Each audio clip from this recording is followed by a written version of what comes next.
Alrighty, hello and welcome, ladies and gentlemen. I'm still doing the slide through, but fuck you. Welcome in, ladies and gentlemen.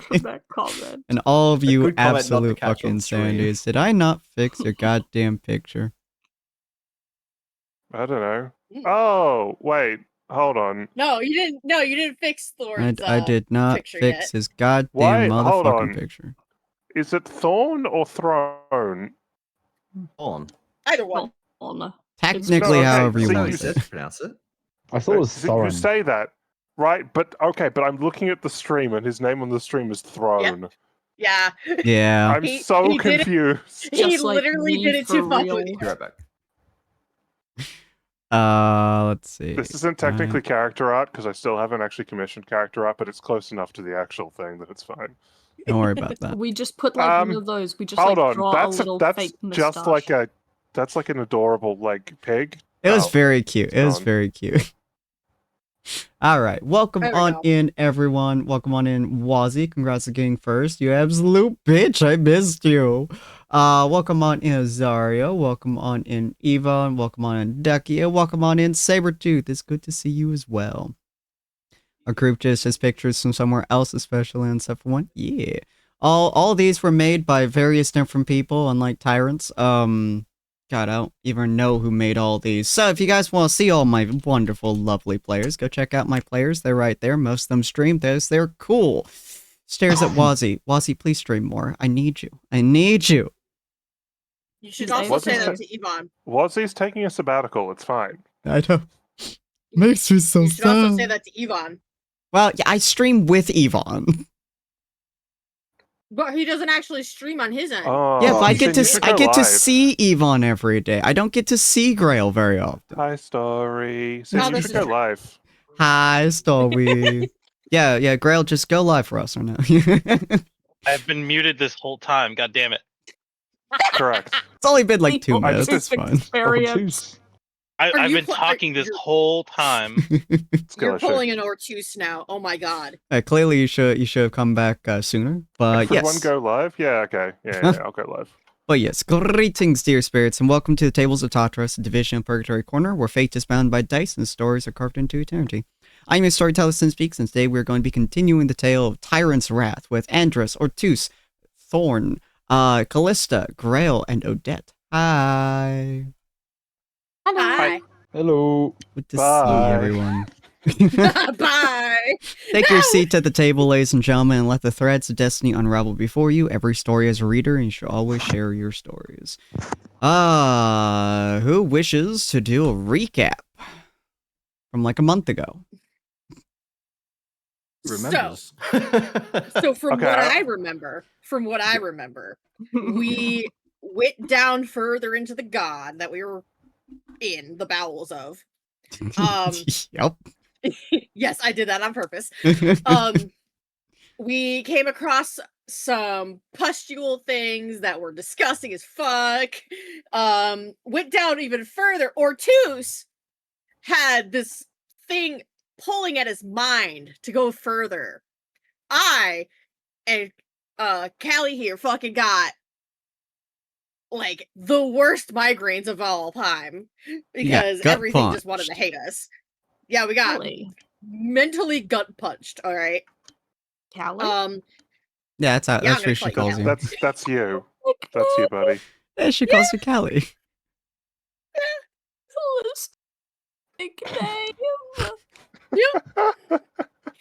That's a new thing apparently now too. Then we came into a actual proper cathedral, which is of stone, and it had these statues and stuff, and there was like all these piers and shit. We're like, oh, cool, get in further. Ortus is beelining it to the back, and several of us follow up there, and for some fucking reason decides he goes to touch the statue that's back there, opens up the secret door to invite all of Satan's ass out after us. I'll put you guys in. Nope, not that one. That one. But yeah, we fought a big old fucking monster with several little lackeys, which turned out to be relatively okay. except for Thorn here. He got himself royally fucking wrecked. He got beat down like a bitch, but in the best way. Yep. And after we beat the fuck out of these things, we went in further and found the heart forged looking thing. That's all I remember. That's pretty spot on. Yeah. Yeah, that's about right, to be honest. Yeah. As you guys went down into the depths of hell, basically. Bye, Starway. I appreciate you. Wait. As you guys went to this pretty much like horrifying embodiment of existence, you guys are inside of what is effectively the true I don't even know what you would call it. I guess the heart, you know, the true center of the god, essentially. And in front of you is this massive overhanging heart that is slowly beating, maybe once every minute or so. And below that is a rather large pit of what looks to be red liquid. To the side of it is a massive forge. Is this homebrew? Yes, this is an entirely homebrewed world that I designed and created. It's this is a sister campaign as well to Tyrant's Wrath, which I do on Fridays, and they're in the same world at the same time. Roughly the same time. Yay, we're the B team. B team, or kind of the A We're team. just the side characters. you're kind of like the I don't know, the main character companions of the main characters. Yeah, we're sidekicks. Anyways, we're SEAL Team bitch. That's what we are. Anyways, yeah, so next to you guys lies a gigantic forge. And Ortu specifically recognizes this style of forge from many of his dreams. This is a divine forge, designed to create divine weaponry, or any divine equipment, essentially. He recognizes from many of his dreams, which have revolved around several divine forges in the past. This one, though, is built into the body of this god, and is sitting right next to not only the pool of red blood, but also the heart itself that hangs above. I don't recall exactly how I suspended this heart. I believe is quite literally just hanging there, if I recall correctly. Pretty much just hanging above space. I remember you mentioning gears and stuff. Is that attached to the heart, or is that all just aligning the walls and stuff? Gears? Sorry, I interrupted. We were making. I was making a reference to the Belos's throne room. Oh, see, I don't recall that throne room well enough to know that very well. No problem. Continue. I interrupting. Yeah. Oh, you're fine. But yeah, as you guys are standing in that area and kind of seeing everything around you, it is lit up by what appears to be some form of bioluminescent moss, which may also possibly be like tendons, basically, or whatever you would call it, sinew. They're lining the walls, so it gives everything a soft red glow that's hovering over the whole area. Ortus, you are pretty much solely focused on this forge. It is pretty much your sole attention at the moment, and you do have both pieces of your main broadsword in your hands. Callisto, last I recall saying, you do see and feel that to forge this weapon, you could add in your god to it. You could connect yourself to it. Odette, you are hearing your weapon specifically. Not quite hearing it per se, but you're feeling it. It hungers, especially as you look into the pool of what appears to be red blood. Grail, Andrus, and Thorn, you're all kind of a little bit more in the back, kind of looking over everything as it is. We will look at Andrus first. Andrus, how do you Oh. feel? Do I still hear the whistling going on in my head? At the moment, no. Okay. If you do, it's like very, very, very faint. It's like barely in the back of your head, but you pretty much just It's like don't elevator register. music. Yeah, you just don't register after a certain point. Oh God.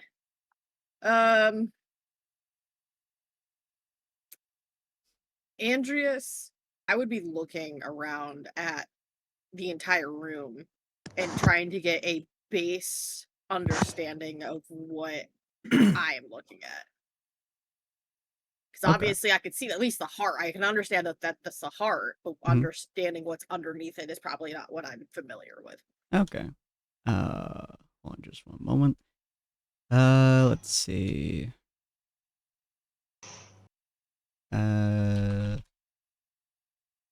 So you're trying to like figure out the blood, if I recall correctly? Yeah. Okay. The blood, the workings of how everything in here works, basically. Roll me an investigation. Oh boy. You're investigating how all this is connecting. All right. 9. Then. Was it 12? The blood below the heart appears to be an uncorrupted version of this dead god's blood. So assuming the black stuff is pretty much being pulled out of it forcefully, the blood underneath the heart is its original blood back when it was still more or less alive. How that works or what that means entirely up to you. And what else were you looking at? The workings of how everything's connected in the sense of like the heart, whatever it's underneath it. Like, I want to know how everything, in a sense, like is connected. Just basically. Okay, so I would say for you specifically, from what you're seeing, you're not honestly sure. So the heart sits above the big hole in the ground, basically, pretty much free floating. It does not seem to be connected to the rest of the body itself, and as it pumps, nothing seems to go anywhere. The blood below it seems to, I suppose, when a droplet hits the water and then it just kind of flows out and then flows back in, kind of. That's pretty much every time this heart beats, it flows out, then flows back in. Just kind of does that ripple wave. Pretty much once a minute, essentially. The rest of the area around you is pulsing whenever the heart beats, but aside from that, you aren't quite sure how everything else connects. Okay. Okay. We're going to move over to Thorn. Thorn, what are you doing? Trying to remember what exactly that attack was on me last session. Was I punched, scratched, or how was I maimed? Basically, I'm just using random materials in my bag to like just dab away the blood. And mildly just cursing in Orcish. just like under my breath. Okay. I speak Orcish, don't I? So I'll understand these curses. Do you? I think the only person who speaks Orcish is Ortus. Ortus. I have at least one other language, don't I? I thought it was common and maybe it's something else I speak. You speak Celestial. Oh, duh. Makes more sense. Remind me then. Yeah, so I speak Orcish with my fists then.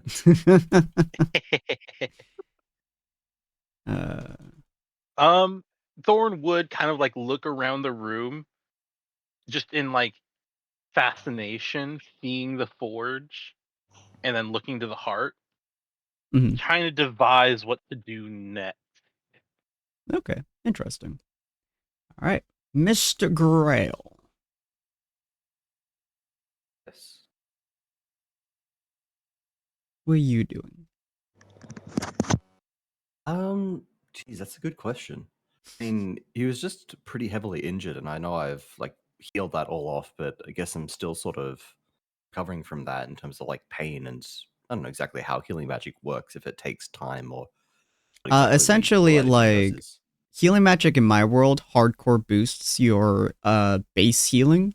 So essentially like super speeds it.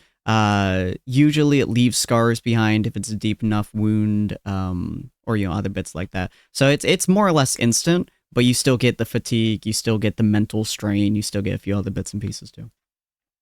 Yeah, I'd imagine he's taking a moment to recover from that while still remaining on guard and basically surveying for further dangers. Okay. Obviously, whatever the hell Ortis has done is something to be concerned about, but it doesn't appear to be an immediate danger, so he's sort of just keeping an eye on that. All right, cool.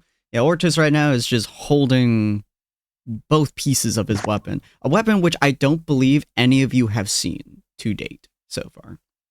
Because he's had it in his bag pretty much I've never this entire seen- time.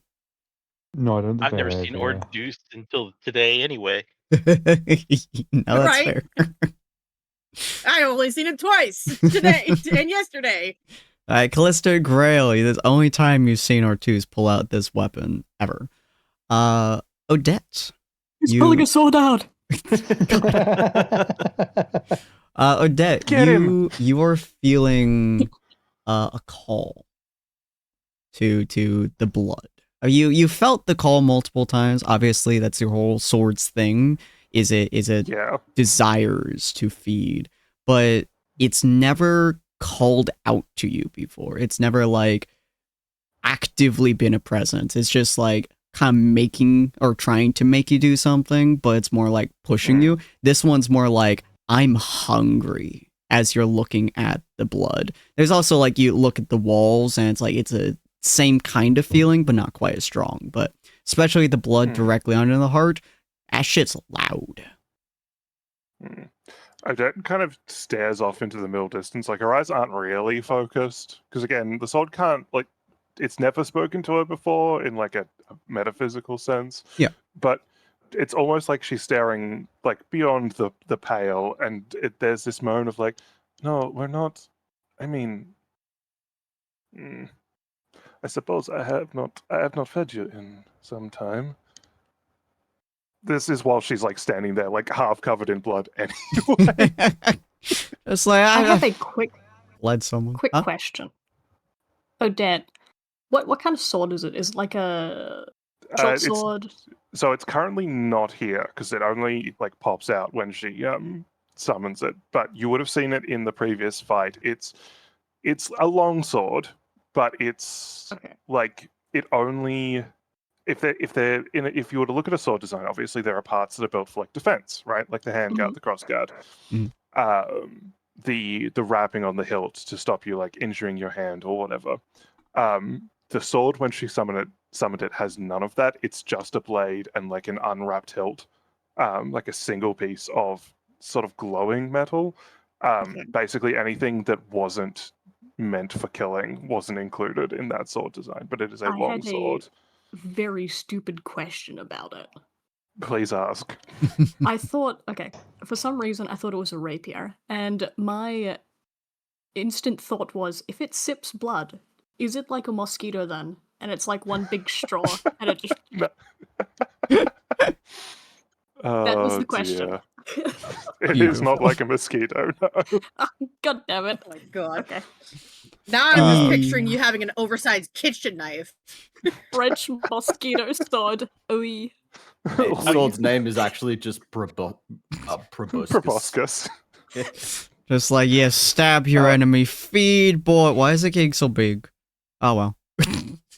So hearing and seeing this, and obviously she's keeping one eye on the heart because she fully intends to kill this thing. She will make her way over to the blood. Like, how deep does this pool seem? It's about 3 or 4 feet lower than the lip. And then you have no idea how far that goes down. At least from what you can see through the liquid, you cannot see the bottom.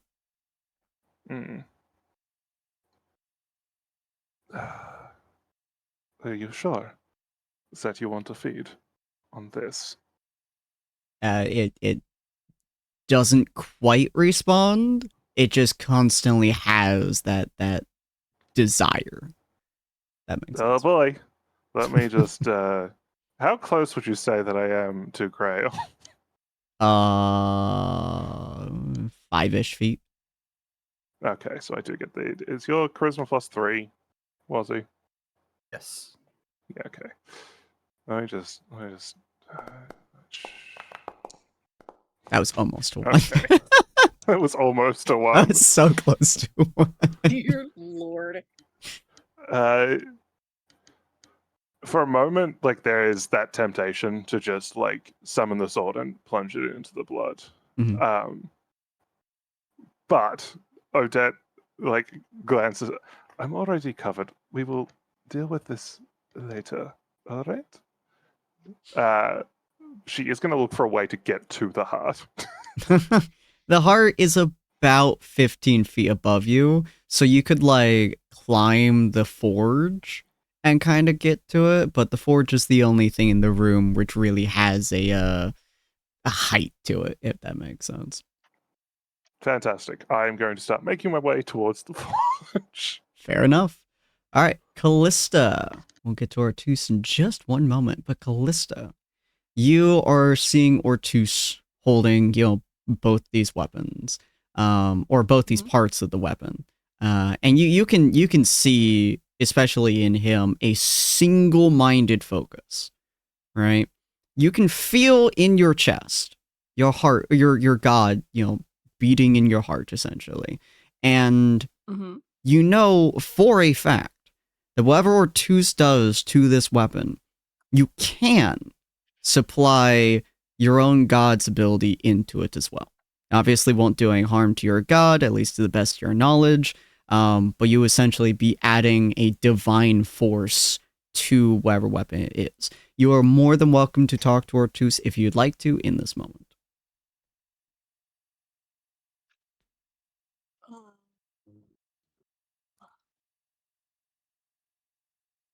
I should have been thinking. That is usually a good thing to do, yeah. The 24-year-old story. Fuck up. Can you just like stab your mosquito sword into his toe and like let it feed for a second? Lose someone?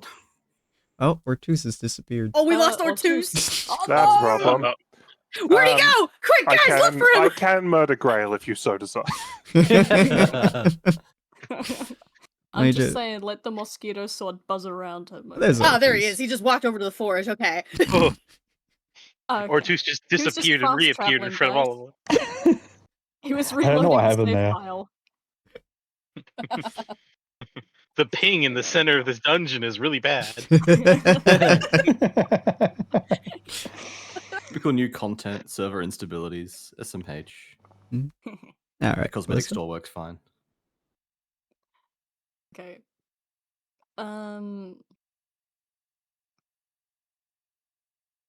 I guess Callista will walk up to Ortus and ask about the sword.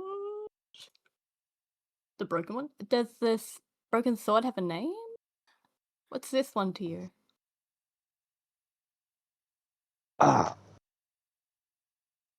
Yes, this is the reason I did not want to see Borin. This is Ocasis, a sword I broke and am now ashamed of. Oh. This seems like the place you'd be able to fix a pretty decent sword, though, doesn't it? It does look like it, yes. Is that what you're hearing? you looked like you were a bit lost while we were on the stairs. Well, lost in the sense where you weren't, like, paying attention, but you knew where you were going. Kinda thing. Yeah, Distracted, well, maybe?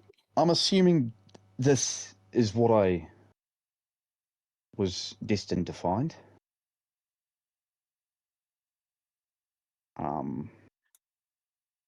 Well, if you want to fix your sword, I'll help you with it. Have you got blacksmith experience?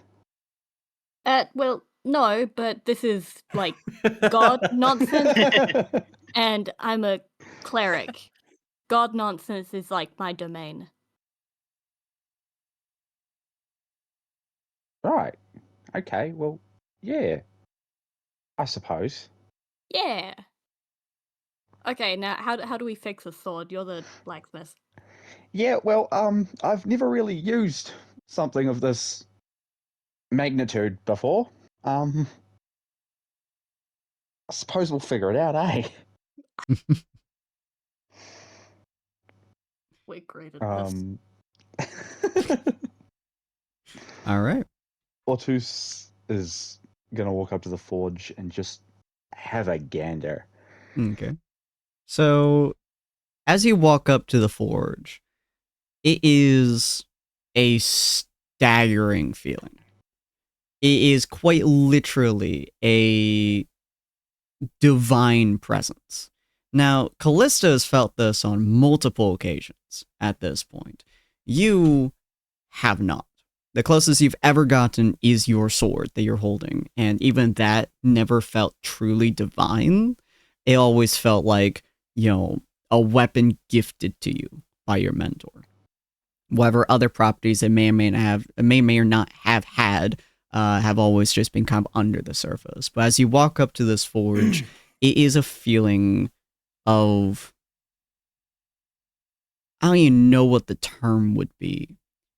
It is a feeling that is damn near indescribable as it washes over you, and you both feel calm and exhilarated at the same time. You kind of see Ordette very gracefully just like leaping her way up this forge, just finding footholds where she needs to and just getting into a good position. But even as she does that, it kind of like fades from your mind as you look at this forge. Instinctively, you know that there are two ways to go about this. Either you can use the forge itself to forge your weapon back. The actual process, you know for a fact your body will just start to do, or in your I suppose the calling that you've been given is towards the blood. And at least from what you can tell from your calling, you could put parts of a weapon into the blood, the bits that were broken essentially, and use that blood to bind the sword. You know for a fact that this will make your sword stronger, absolutely. Whatever other properties you are unsure of. Both can work. It just depends on what you feel would be best in this moment. I think Ortus will be too nervous that he would fuck the sword up. Because he is not a master by any means. So I feel like if there was another way, he would probably use that. Okay. Yeah, you know, especially from the calling that you were feeling, because it's a constant pull. It's one that you holding the sword has managed to quell, but you know that the pull that you're given towards the blood, it almost feels like the blood wants to reconnect this sword. So you know that if you dip both ends into the blood, that it will end up being able to fuse together on this forge. So especially if you aren't super confident about it, that call is pulling you. So you're more than welcome to do that if you'd like. Yeah. I think Yeah, I think Ortus will start walking towards the blood with the sword that is in two. All right. So you'll walk over to the pool of blood. And it's only a couple feet down, so you pretty much just have to kneel. Everyone else can very clearly see Ortus walking over to this rather large pool of blood. It's about 5 feet in diameter or so. But it's a rather large pool of blood. And he kneels down to it and is pretty much ready to put the broken edges of both sides of his weapon into this blood. How do the rest of you feel about those?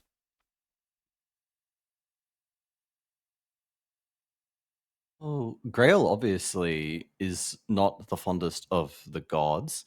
Mhm. But has also, I guess, seen that Callista has done this, so he's not going to jump out and try and stop Ortus, but he will just say, Ortus, I hope you are aware of what you are doing. This is a god you are attempting to imbue into your sword.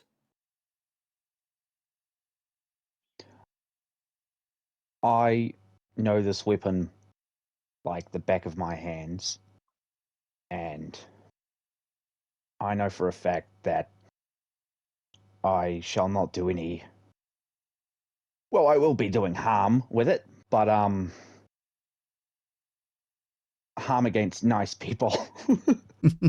Harm against nice people. Doing harm against nice people. I won't be doing any harm against nice people with it.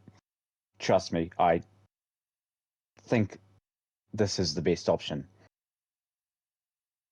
You can trust Ortus. The gods aren't always malicious, and if this one's calling out to him, there's a reason for it.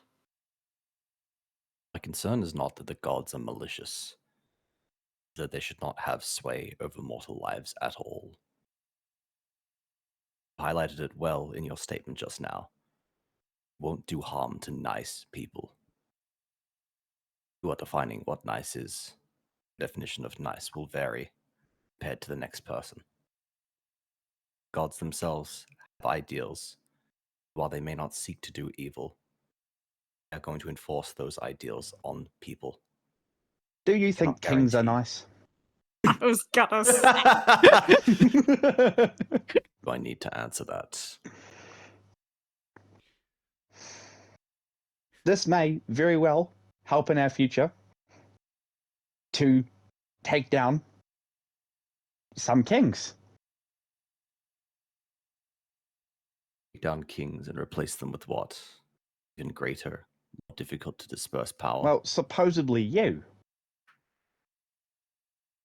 If we assist in the fall of kings, create the rise of gods again, imagine we end up in a greater state. Regardless, I will not stop you. Trust in your judgment, Ortus. Be aware of what you are doing. Oh, I am aware. But personally, I will not let a god rule over the way I fight and who I believe is worthy or not of getting killed by me.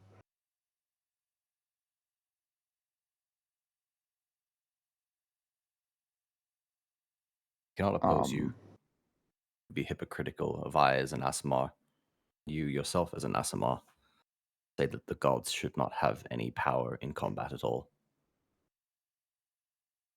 Be careful.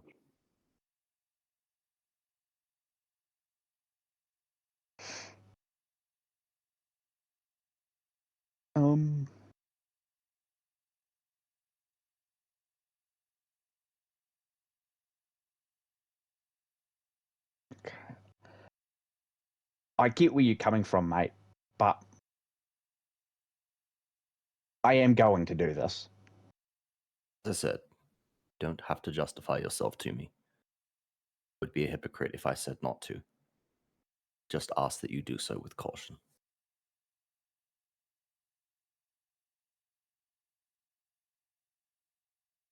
Okay, mate.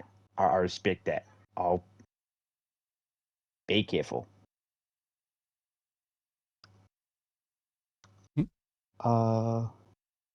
Andress and before Thorn. I dip it in. Hmm? Yeah. Is there anyone else? Andress and Thorn. Thorn doesn't say anything, but Grail earns a brownie point in Thorn's favor. Mood.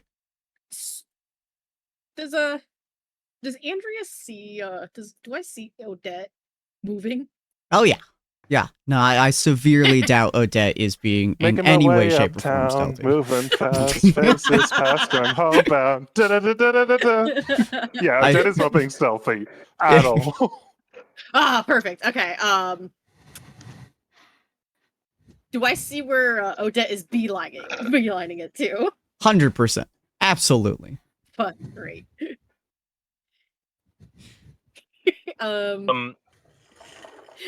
As these other ones are talking, I'm sure they were just talking amongst themselves and haven't been paying attention to this part.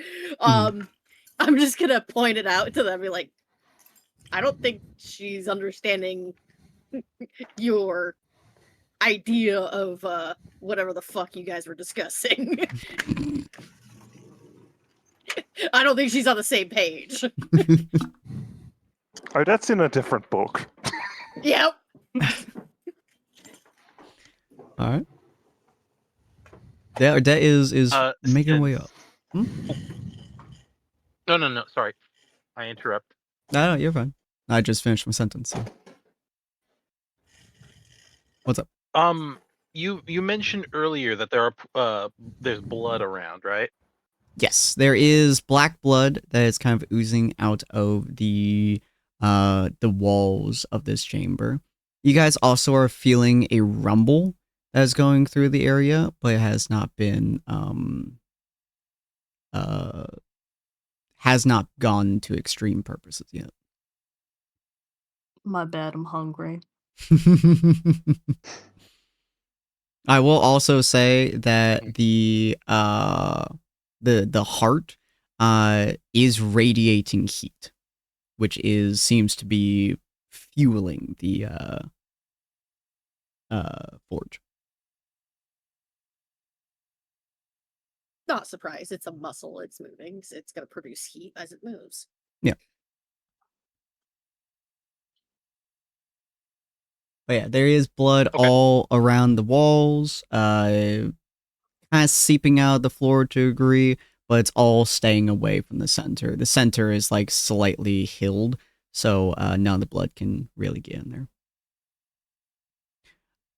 Okay. But yeah, so Odette, you would be pretty much at the top, kind of like of the forge, ready to stab it. I assume that you don't want to stab it immediately, since Ortus is looking like he's about to do something. Ortus is doing something weird. She's not so cruel as to deny him like his destiny or whatever, but she is very eager to kill a god. She's like, I'm gonna fucking stab this shit whenever y'all ready. The moment you're done, I'm killing this. Fair enough. All right. I'm just picturing the fucking child with the bear. And it's like, can I pet that dog? Can I pet that? And it's just, can I kill this god? Can I kill this god? Let me kill it just a little bit. Just a massive amount, please. Yeah, she is. She's ready and waiting. Okay. So yeah, Ortus, you're able to dip them in if you would like to. Yeah. All right. So as you guys are standing around him, more or less just watching to see what's going to happen, Ortus takes the two sides, I suppose, of his blade, and you pretty much just like slowly dip both of the broken pieces into the blood. You can feel the blood pooling against your blade, and you can actually see that, where you cracked it on both sides, it starts to almost like fill with blood if that makes sense. Red spider veins are starting to crawl up the sides. They only go up about an inch or so on both sides of your blade, but they're like crawling up. They're holding on to it, and as you like pull your blade pieces out, the blood almost like sticks to it as you pull backwards. It actually takes a little bit of force to get them out of the pool, and you can feel both sides like almost calling to each other. Like you have to hold them apart to make it so they don't just like slam into each other. You walk back over to the forge and you place the two pieces down, and you can feel the forge itself slowly start lighting up and start heating up as you place down the pieces.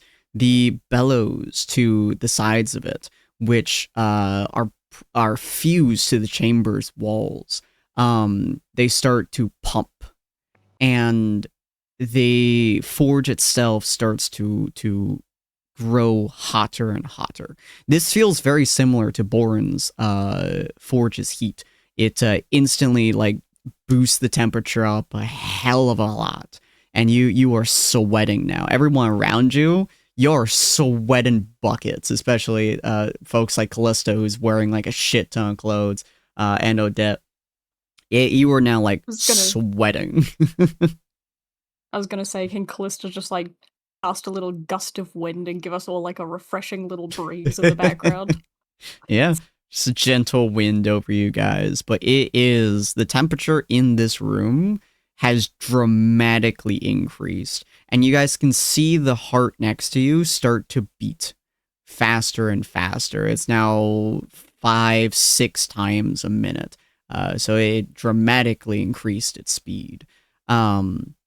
You have a hammer on you, right, Ortuz? And your smithing tools and stuff? I think so. Yes. Okay. Yeah, so you do have your trusty hammer. There are various tools around you as well that you could potentially use if you'd like to, but your hammer has gotten you through shit ton. You are welcome to put the hammer in the blood too if you think that would help, but that's up to you. Yeah. All right. You see Ortuz just pull out his trusty hammer, and he like throws it back and forth between his hands before he walks out of a pit and just dunks the head into the pool of blood. The hammer itself changes, like the top of the hammer actually changes color fully as he pulls it back out, and you can see spider webs of what almost looks like molten lava flowing through the head of this hammer. As he walks back over to the forge, to his weapons, you guys can see both sides of this sword starting to pull itself together. And you can see the blood actually start to like tangle into itself like webs. They're pulling each other. And he just starts to work on it. He starts to forge it. And each blow from his hammer not only sounds like a gunshot inside of this room, but it hits with enough force you're fairly confident could cave in somebody's head. Just one of these blows. And he is just slamming away at it.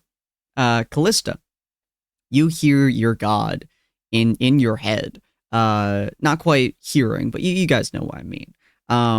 As it flows within you, and essentially it says like, pour energy into it, if that makes sense.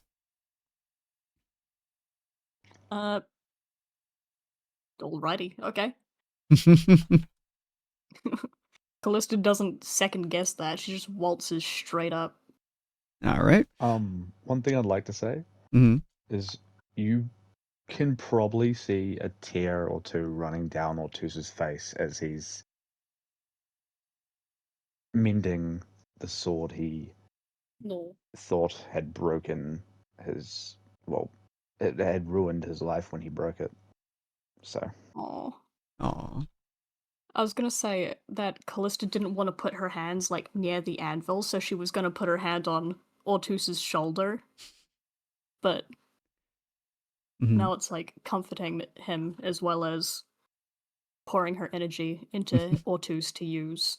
Nice. You can feel sparks of energy flowing through your hands, like actual lightning that is flowing through your body. The trying to remember which side the heart's on. Is it the left side? I think it's the left side your heart's on, right? Left side, yes. Okay. Yeah. So you can feel the right side of your chest beat in an opposite heartbeat to your own. And as the god's side beats, you can actually feel electricity flowing out through your body. And you can see, and all of you guys can actually see, lightning sparking from her fingertips over Ortus's arm and then down the arm into his hammer. And as he strikes into the blade itself, lightning flies off of the impact zone. And you guys do this for a good couple of minutes. And you guys can actually feel the heat of the room starting to condense down. Even especially like Grail, who I believe would be near the furthest, along with Andreas, it's actually starting to get semi-cold for you guys, as the heat feels like it's being pulled into the blade itself. And as each hammer strike flies down and the electricity floats through the air and it crackles, you guys can taste the metallic and electric nature of everything going on. The blade starts to get brighter and brighter. And as it does so, and Ortus swings down once more, you can see it, the blade where he strikes explodes in a ball of light that temporarily blinds several of you who were looking at it. And it is a big ass fucking burst of light. As it does so, you guys hear the entire room shake. And you guys hear pretty much like, you guys can almost feel reality around you starting to bend and creak as the forge starts to dim and the heart starts to beat slower. Still beating, but ever so barely. And with that, the sword is finally back to how it was, fully formed, but this time it has red spider webs coursing all throughout the entire blade, almost like as if you poured red paint all over it. And then on top of that, it has lightning marks. They're crossing the red spider webs, forming the same symbol that Callista has on the right side of her chest. But in this case, it looks like tree bark after it's been hit by lightning. That pattern has flowed throughout the entire blade. But Ortus, you can feel this blade is forged again. As you pick up and you hold it, it feels almost lighter than was earlier, but you can feel the essence of this god within the blade itself, although it's slightly muted compared to the pull that you were feeling earlier. It's almost contained, you would say. And Dordet, you can see the heart slowing down. Muy de time. So I didn't want to. Mm-hmm. Yep. I didn't want to interrupt all of that when I was saying earlier about the blood. Mm-hmm. I wanted to take 2 of my largest jars and get samples. Ooh, interesting. Okay. So one of the black blood and one of the from the pit from the red cauldron, one? wherever he was getting. Yeah. Okay. Yeah, you're able to get both samples into your inventory. They feel different. They weigh different. The black blood is significantly more dense. And it's almost like as you bottle the jar, it's almost like the black blood is actively trying to crawl up the jar. The red one, on the other hand, is still and it's like blood. Perchance? Huh? Is it blood-like perchance? Yeah, it's very blood-like, guys. It's like I swirl around. It's very blood-like. But yes, Ordette, as you can hear and feel the blade below you becoming complete. You can tell this god is dying at this point. He is fully dying. It's time to expedite such process. It's a slow process. The moment Odette is confident that the sword is complete, like fully finished, ready to go, package ship it. She will summon Asherax. And without much like hesitation or really forethought of any kind, she's gonna butcher that heart. All right. You slam your blade into the heart. And it goes like a good like halfway down the blade. As you slam into it. Any further and you'd be actually falling off the forge. But you get about halfway through the blade and you can feel the heart, like it was slow, it now just like seizes up more or less and just stops. And you can feel your blade. Roll me a wisdom saving throw real quick. Oh no. Oh no. Ooh boy. Oh no. Oh boy. Oh no. Oh no. I got a -1 in that shit too. Damn. Oh boy. Baby. So you feel the blade start to drink.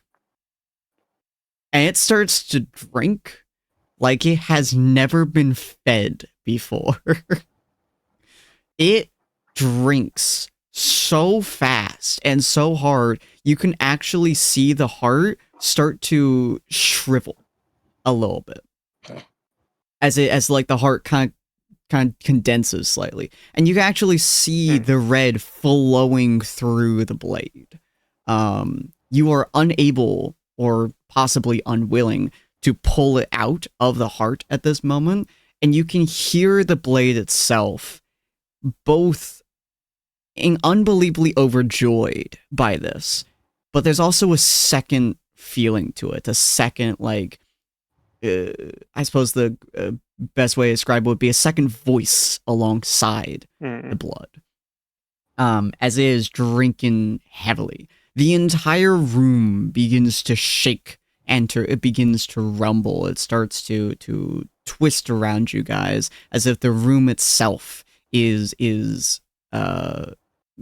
being crushed, more or less.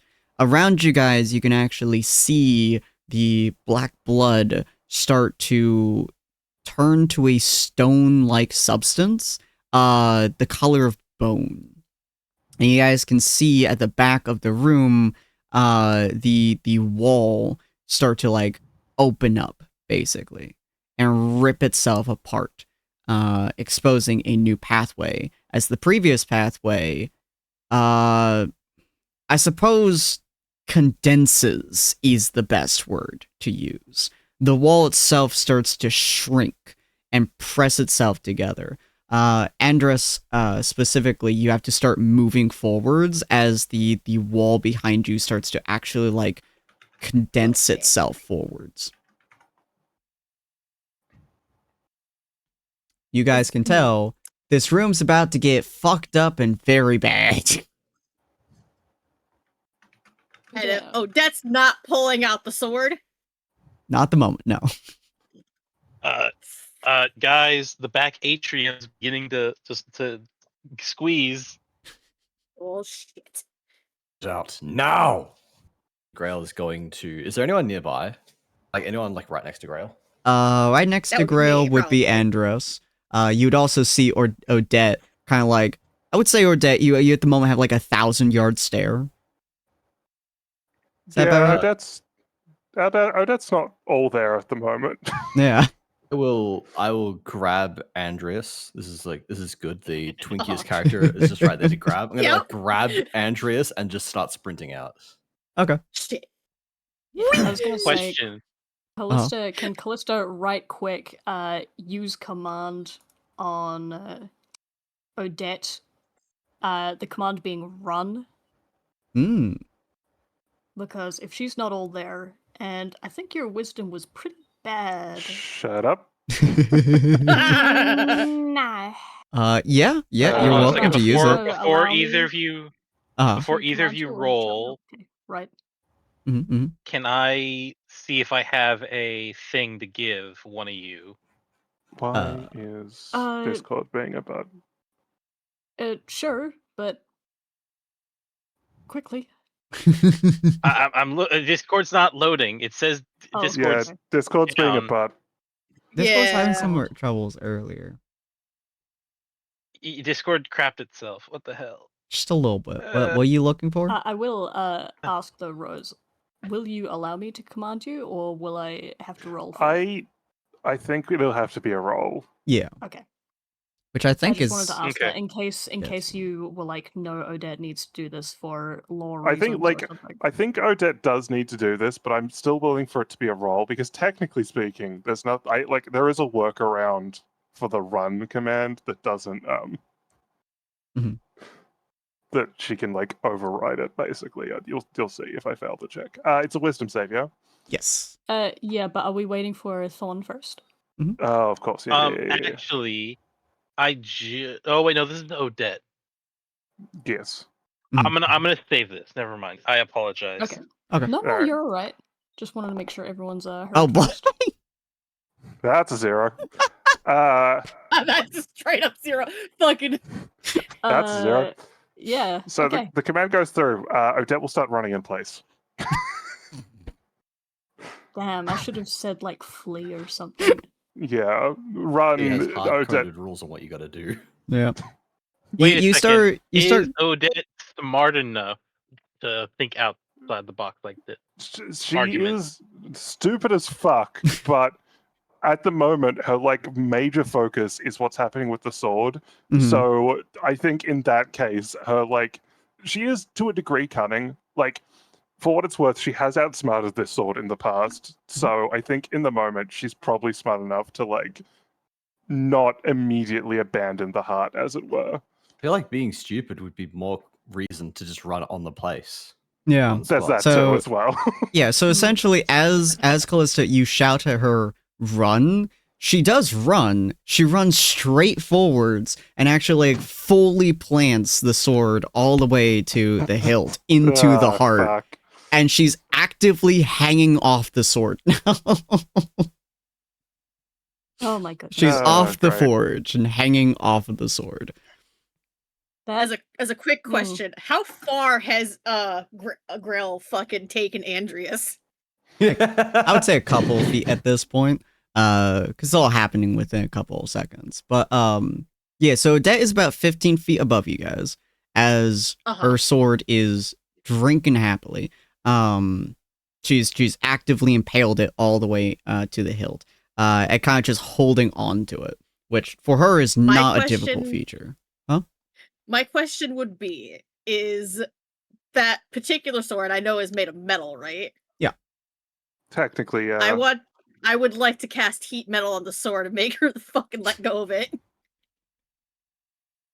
That is a fascinating usage for that. I don't know if it'll work with this specific sword though. It is technically made of metal, so he can heat metal it, but like The blade, the handle, whatever metal is on it, I am casting heat metal on it. You did mention that it's just a piece of iron. Just there a piece is of no metal. guard. Yeah. There's no handguard. There's no leather in between. It's not. I'm not concerned about like the sword heating up. Because I had to check its constitution. So yes, it is constitution. What's the DC? It's a 13. A 13. All right, let me just check. The sword doesn't give me anything on this. No, it doesn't. All right. It's only been a couple now of I'm gonna She's use probably in range of my saving throw bonus, isn't she? I believe she That's would dexterity, be. but the modifier is the same either way. Yeah. So it like you get the bonus. I mean, Rose. Yeah. Oh, right. So 23. So you would heat up the metal, and Odette is barely noticing it, I would say. And then I would say, what is it now doing to the blade that is now impaled in the fucking heart? Oh, the heart is because having it's going a to be doing something to time. that.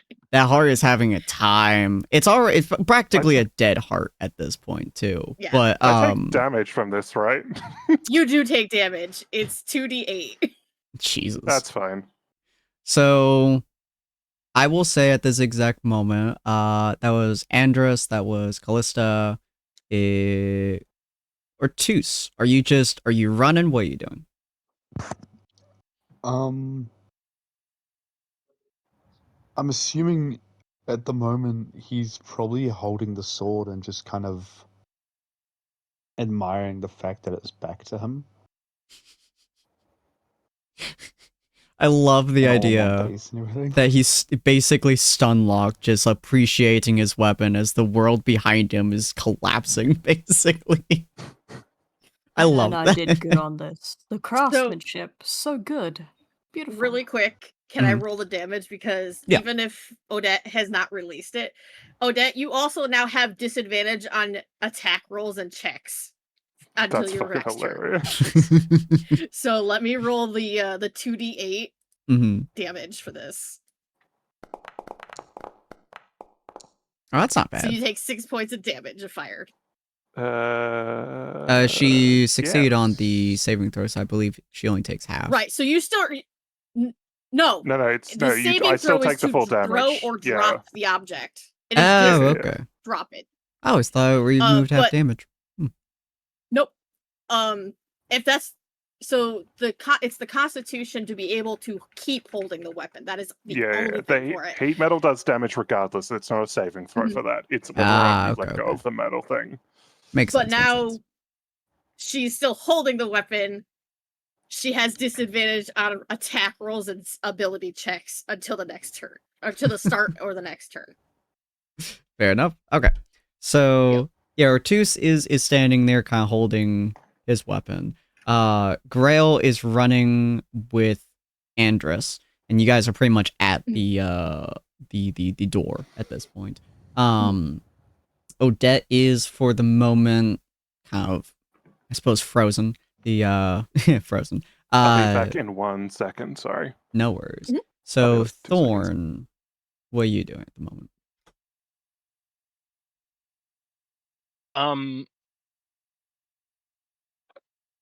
Bad ideas. I do like bad ideas. How quickly is the room collapsing behind us?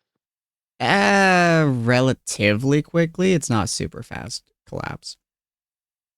It'll probably be like that side will be collapsed up to the forge in like less than a minute. Okay, plenty of time. Ortus kind of doing their own thing, I see, admiring their sword. Callista's trying to convince Odette to get down. Grail is like walking while holding, I assume, Andreas either on the shoulder or like a cat. I'll be honest, I thought he was holding Andreas like under his arm like a rugby ball and just running. That's actually what I imagined, yeah. That's what I meant. Sorry. Apologies. Are you fine? Charge. So what are you doing, Thorn? I'm not gonna waste time checking my bag to see if my black blood is still black. But just in case it is still black, I'm pulling out my bigger knife, and I'm gonna take a piece of the white crystal blood. And I'm just previously, for explanation, Thorin is like 1,000 times cautious with touching anything with his bare hands. He's just raw grabbing this. Oh Jesus. Okay, interesting. So the air quote crystallized, we won't call it Godstone, but so for the Godstone, like you see the blood kind of turning into a crystallized mass next to you, and you basically just grab it and slam your knife into it.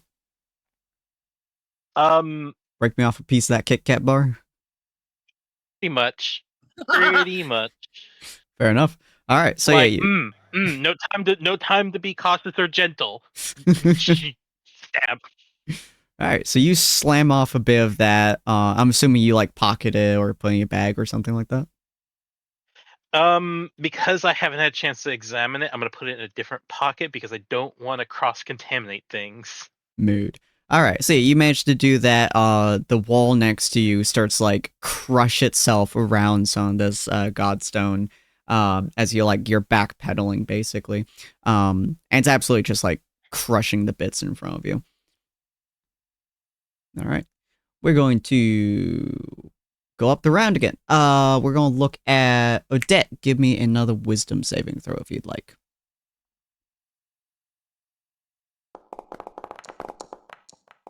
Ooh, boy. Yeah, no worries. Yeah, cool. Dope. You are quite literally Thanks, dragging the sword down the heart at this point. As your sword is incredibly sharp. And you're actually like opening the heart, as instead of the blood pouring down onto you or into the hole, it's just pouring directly into your blade. And you are like solely focused on your blade at this point, as you're dragging a slice down the heart. Ortus, you are now seeing Odette hanging above the massive hole in the ground. I'm assuming, or not assuming, Ortus will go and try and do the best he can to help. He's done admiring. She's about 10 feet or so above you at this point, basically like holding on to the knife is slowly slipping out of the hole, out of the heart. I would say this is gonna be really cool, actually. How's his vertical? Yeah, as you put the sword back onto your back next to your other one, essentially. If you'd like to try to catch her, like just pretty much jump up, grab her, and pull her onto the other end of the heart space. Roll me athletics. Ooh, okay.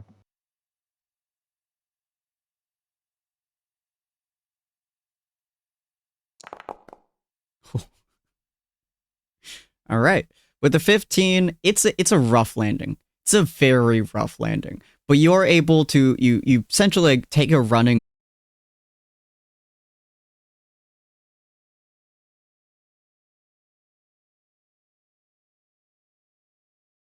Oh no. Spaghetti-O. Oh, okay. There we go. Sounds like your whole internet crapped itself. Yeah, it did. Am I back? Hello? Oh. You are back. Hello? Hello? I think we're back. Yeah. Yay. Yes. Yay, I didn't fucking break my stream. Woo! Damn, it didn't restart the stream. I can't get first. Oh, thank God. I went to check as well, don't worry. I had my finger on the trigger. I saw a post on Bluesky and I was like, wait, did no one redeem that? Shit, wait. They were waiting. They were waiting like fucking sharks. Everyone's like, we Exactly. got All right. this. We're fucking gonna grab it. But anyway, so before I died, I do apologize for everyone. So yeah, with that 15, you jump through the air, essentially take a running head start, and then you jump and you grab Ordette, pretty much like midway through the jump, and pull her and her sword out of the god. And you both slam into the ground like a fucking football player slams into a wall. Like, you hit that ground with a force, and it is not pleasant for either of you. Odette, you finally kind of regain control of, well, your brain, essentially.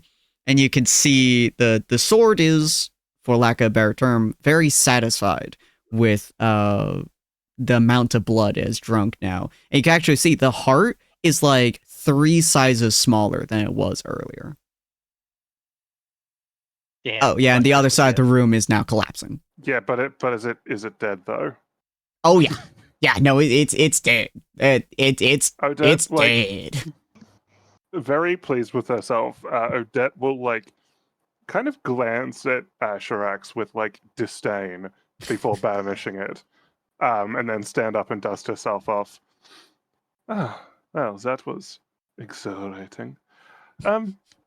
Monsieur, are you all right? You seem to have fallen. Me, I'm fine. Yeah. Magnifique. We should probably leave. Yeah. Did you see my sword? I did see your fortress. I Do you see my sword? It's made of iron, Please. gold. I did see that. All the same, we should head off before Yeah, probably. whatever is left of this god's corpse collapses in on itself. Well, I'm assuming, Callista, you basically grab Thorn by the shoulder and be like, moving time! Yeah, no, Callista is she's just behind. She's probably grabbing him by the back of the shoulders and she's just running. Fair enough. We're going! No time! All right. So yeah, you guys managed to get through this now new secondary entrance. Grail just has Andrus under his arm. Callista is just grabbing fucking Thorn and absolutely just yeeting him forwards, which, I'll be honest, with Callista's strength, you ain't stopping that train. Choo-choo! Even if you wanted to, she could just lift you up. Looked at my non-existent strength. Yeah, you ain't stopping that train. Our two are pushing on forwards as well. If Callista's that much stronger, would it go from like her pushing to him to like her accidentally scooping him up and just still running? He's still a foot taller than you. Callista's strong. She's finishing her greens. Unless you're grabbing down by his hips, like you're like dragging him, kind of lifting him up slightly, but like, yeah, he's too tall for you to grab by the shoulders and lift. She can give him up. He's like a little ballet dancer.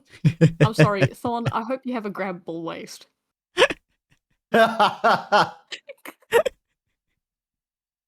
Questions I never thought I'd have to ask my players. Thorn, how's your waist? So the answer is probably yes. Probably yes. Just fucking Callista just grabbing Thorn, just going, we're going now. So you guys start heading out of the room real quick, like, you guys start like moving through essentially different exits and different entrances as you guys are running basically uphill, just all the way. As you guys are running, I'm gonna have you guys do a skill check challenge is what I'm gonna call it. We'll have a couple of different skill checks for you guys to do, and you guys are welcome to pick whoever you would like to roll that skill check specifically. I will only have one person roll them, and I will allow you guys to choose a couple skill checks if you would like, based on whatever you guys think would be the best in the situation. So, you guys are running up this hill.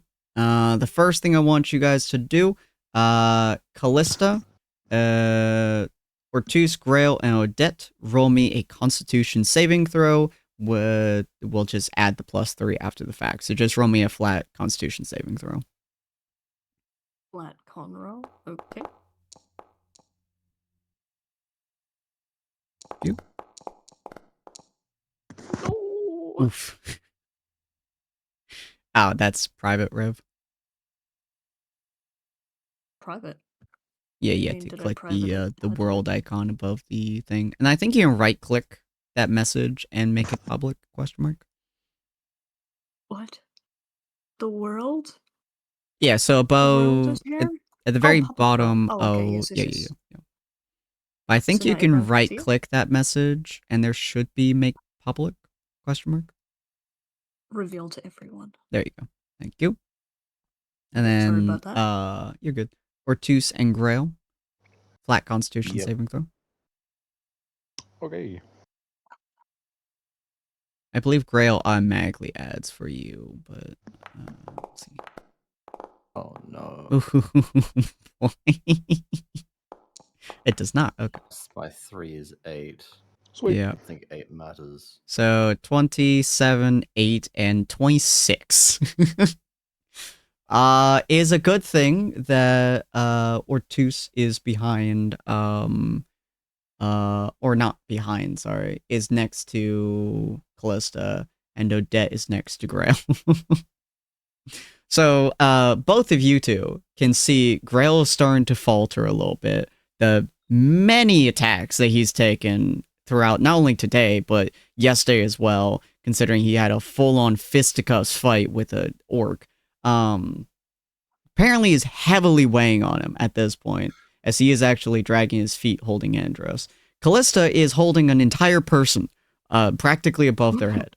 So she is also starting to waver a little bit. How would you two like to fix this? Or Ortus and Odette? Ortus is just gonna keep running and pick up Grail on the way past. Oh my god, I'm carrying. What in the cartoon is this? I'm sorry, everyone- are we Looney Tunesing this shit? Yes, we are. Yep. Mystery Gang, because this is more Scooby-Doo. Apparently. His eyes pop out of his head because he pulls them so fast. Alrighty. Odette sees like Ortus next to her, like lock on to Grail and just start like running towards him. As Grail's like kind of faltering a little bit, you just see Ortus like grab him by the waist to just fucking fling him up onto his shoulders and just start running up this hill. You know what? I was going to ask Al, but I don't really care. Chad, are you alright? Do you need an hand? As towards Callista. Yeah. Oh, she was asking me? Oh, I'm so sorry. I was listening to funny chase cartoon music.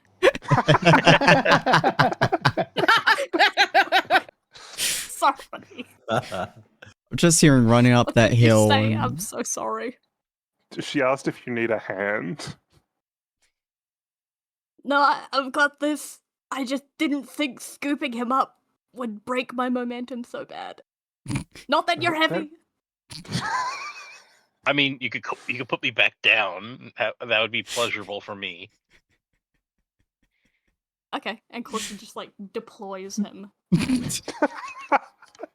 I imagine, since we're playing cartoon physics, cartoon logic, Thorn starts running before Callista puts him down, so when she puts him He down, gets he's like able all to wind up. yeah, he's able to match pace without having to like catch up. Jesus Christ. Alright, Callista is a little bit tired to this point, but now having put down Thorn, she's able to keep pace. The area behind you is starting to get royally fucked up at this point, as you guys are hearing a lot of collapsing. Ooh, even more collapsing.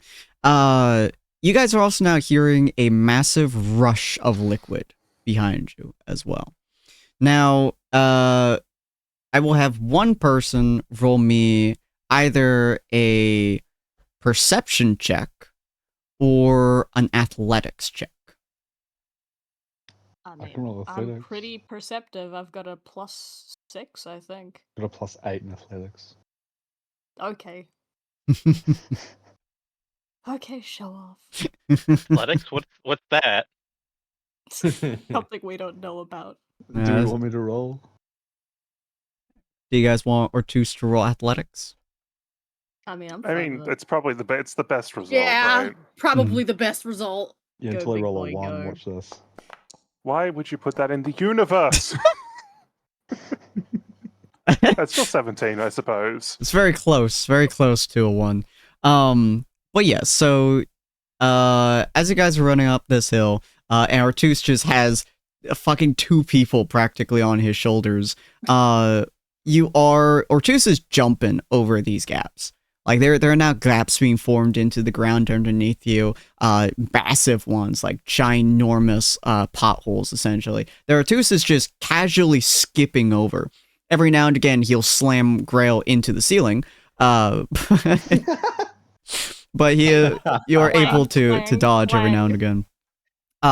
Seeing this, Odette, Callista, and Thorn, you guys are able to follow his lead and jump over the potholes, or just, narrowly avoid them, more or less, so you guys don't get horribly injured by those.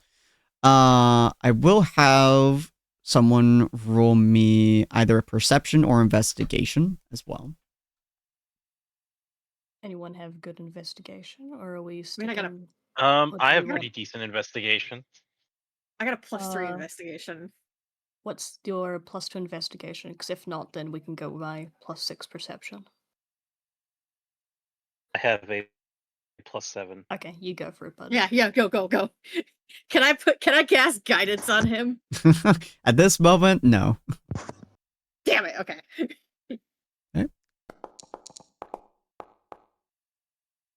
23. Was not needed. So actually makes sense that Thorn would be doing this as well. So Thorn, as you know, everyone is running around you as you are navigating the whole situation and stuff, you can actually tell you're starting to form a mental map of where everything is going, to a degree. As long as you guys are still moving upwards, you guys are pretty much good. So you start directing Ortus to go through certain gaps, or hell, to pull out his sword and slice through portions of the walls, just to make it so it's a little bit easier to navigate. All right, and for your guys' last one, the area behind you is starting to get absolutely clusterfucked. The pipes I've mentioned a few times are starting to rupture behind you. There is now a massive wave of black liquid that is pushing up the spot. Callista, I'm gonna have you roll perception, and Odette, I want you to roll. I actually don't know what I want you to roll. I get to roll perception. Yippee. Dexterity, perchance. Or athletics, Yeah, I have say. you roll either a survival check or an acrobatics check. Yeah, would you consider this situation to be dangerous? Very. Huzzah. Huzzah! That'd not help. Oh, Wow, you damn. definitely needed it. It's still a 19, but like, Yeah. yeah. Alrighty, so Callista, with your perception check, as you guys pretty much burst through a couple of spots, you guys can see that the pipes in front of you, quite a bit in front of you, are starting to seriously have issues. You can hear the sounds of it the pressure starting to build excessively.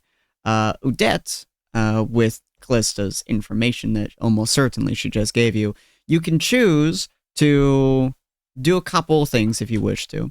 Essentially, you need to find a way to make it so that pipe doesn't fucking burst before you guys get there, because otherwise you're getting fucked in both directions. And that acrobatics will do you some good, but however you think the acrobatics will apply in this situation. So the pipe's about to burst, right? Yes. And it contains blood. Oh yeah. All right. And since it's an acrobatics, if you'll allow, in one smooth action, Odette will summon Asherax and like IDing the weakest point in the pipe, throw it in there so it starts drinking the blood to prevent an overflow. Ooh.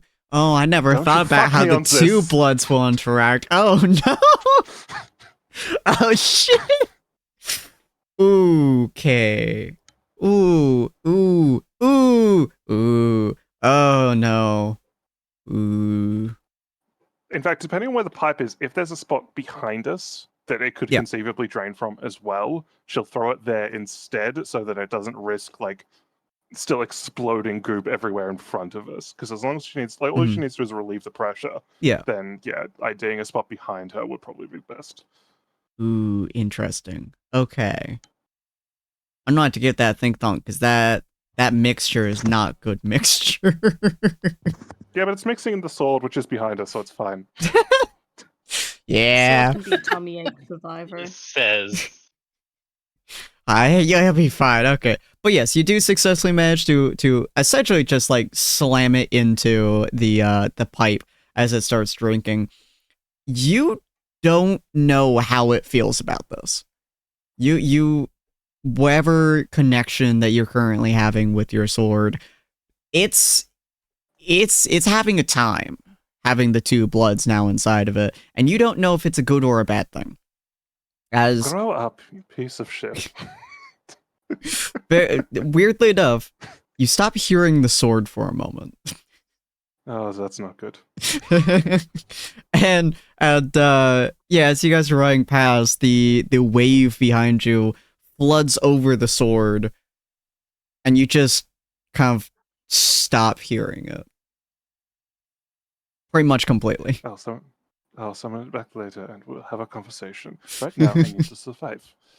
But the pipe, the pressure has finally lowered. So as you guys rush past it, it does not explode all over you, which is fantastic because that would have ended very badly.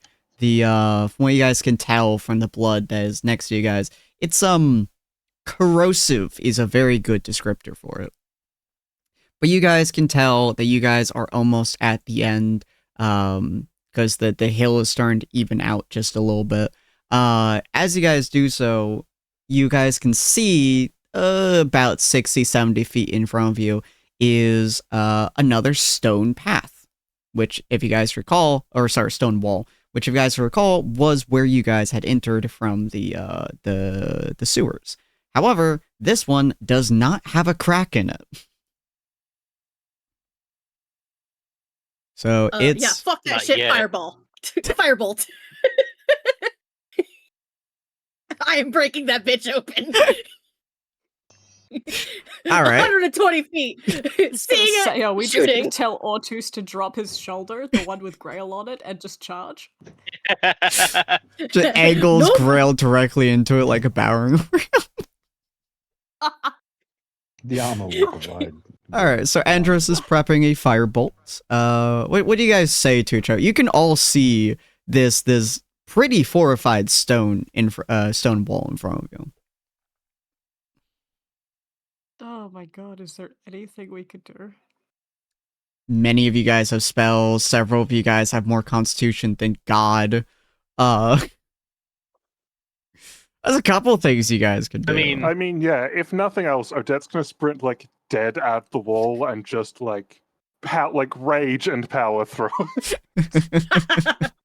Using constitution over strength, preferably. What? I was gonna say, Callista's got 2 maces and an attitude.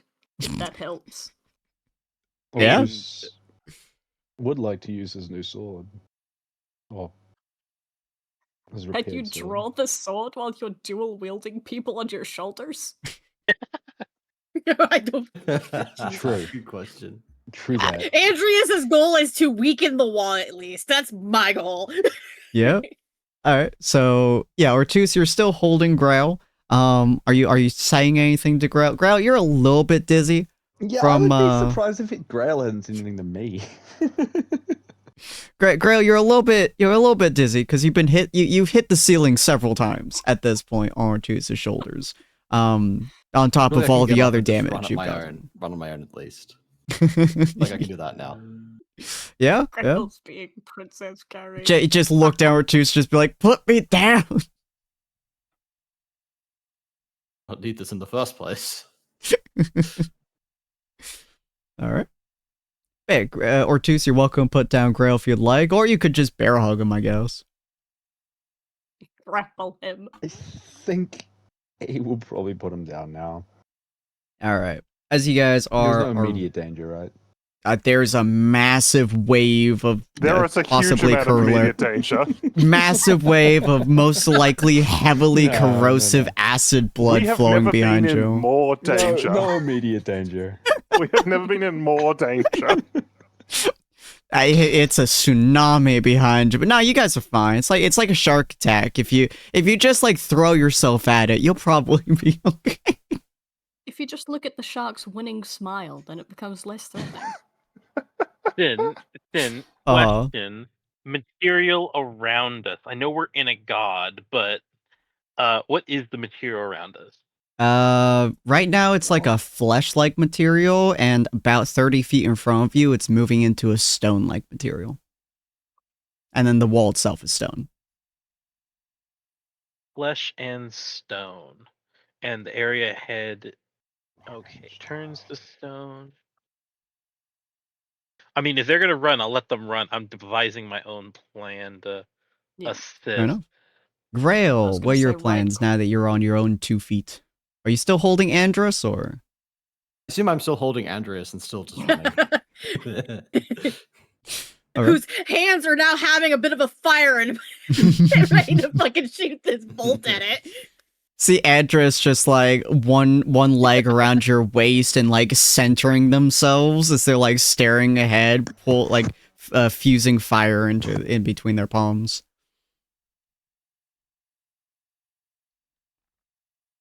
Nah, he's just holding me like a fucking cannon ready to fire. Just got my rapid fire twink ready to go. Oh my god. Exactly. Awake, holding him like a missile launcher. I was holding him like under my arm like a fucking like chain gun or something. Ready to go like Jesus Christ. Are you planning to just run straight into it, or are you prepping anything?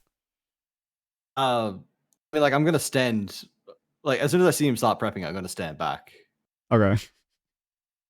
So you just essentially like, you see him start prepping, you just like lift him up, just like, you got this, buddy. Pretty much. All right. Ready to go. Okay. Better because it's a cantrip, I can just keep firing it if I wanted to. God. I fired and I missed. And then I fired and I missed again. All right, Thorn, what was your prep plan? Right.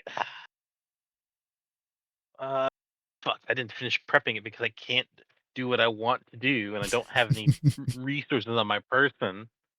If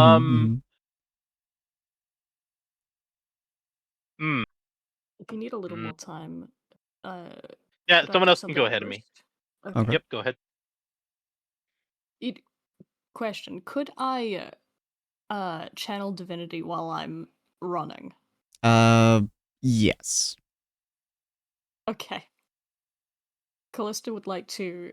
The idea is channel divinity, harness divine power, restore spell slot. Oh no, wait. Do I need to restore a spell slot for that, or can I just use it at a higher spell slot? I can just use it at a higher spell slot. Yeah. I'm being stupid. I'm overthinking. Okay. I was gonna healing word Greel since he's been thrown around like a rubbish bin. But I'm out of first level spell slot. Are you? He's pretty much full health at the moment, yeah.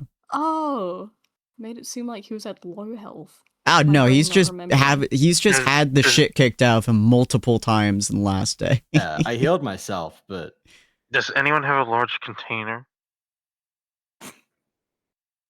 Does arguably?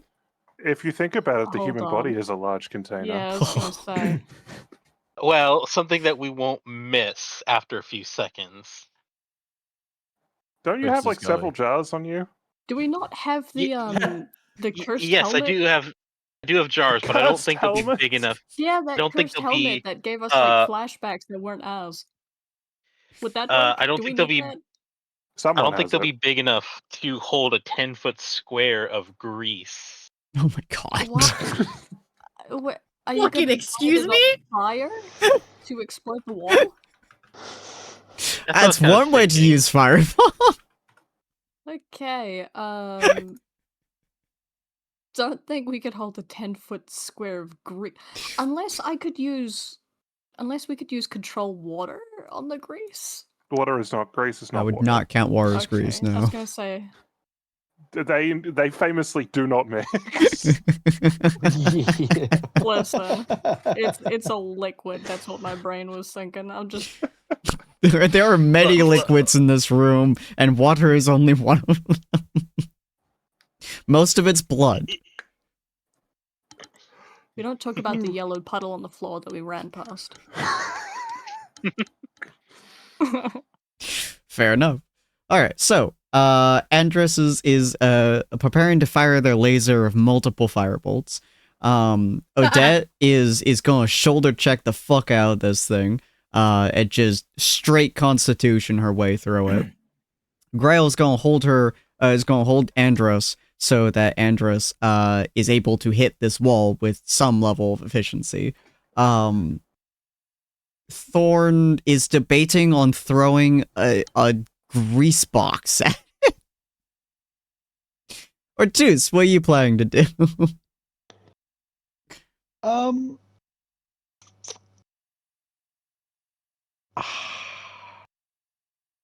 So we're still kind of stuck, right? Yeah, you guys have about 60 or so feet before you hit the wall, and about 60 or so feet behind you is a very quickly coming wave of possibly extremely corrosive liquid. Okay. You could just do what Odette is doing and just shoulder bash it with her. Yeah. Yeah. All right. I think that might be the best option. Cool. Callista, I've already forgotten what I said you were doing. That's because I switched what I was doing. I Fair was gonna maces, and then I thought, oh, should I heal Grail, because everyone's been talking about how bashed up he is. Well, not everyone's been talking about it, but that's stuck in my brain for some reason. Yeah, his But pain no, is I a think lot I'll of just- mental at the moment. Oh, well, okay, he can suck that up then. I'll just use my maces. Macy and Mason are on the case. All right, fair enough. You also have the I'm gonna beat serpent's this wall tooth. like a drum. No. Fair enough. All right, so yeah, you guys watch as Odette like just kind of preps her shoulder, Ortus preps his other shoulder, and you see Callista just like pull up both her maces and just start yeeting herself forwards. Grail's holding Andrus to weaken up the wall. Thorn, you're watching all of this. What was your plan, if you have one? Well, since I don't have a large enough container to make a grease bomb and water to chemistry this motherfucker, we're not doing that plan.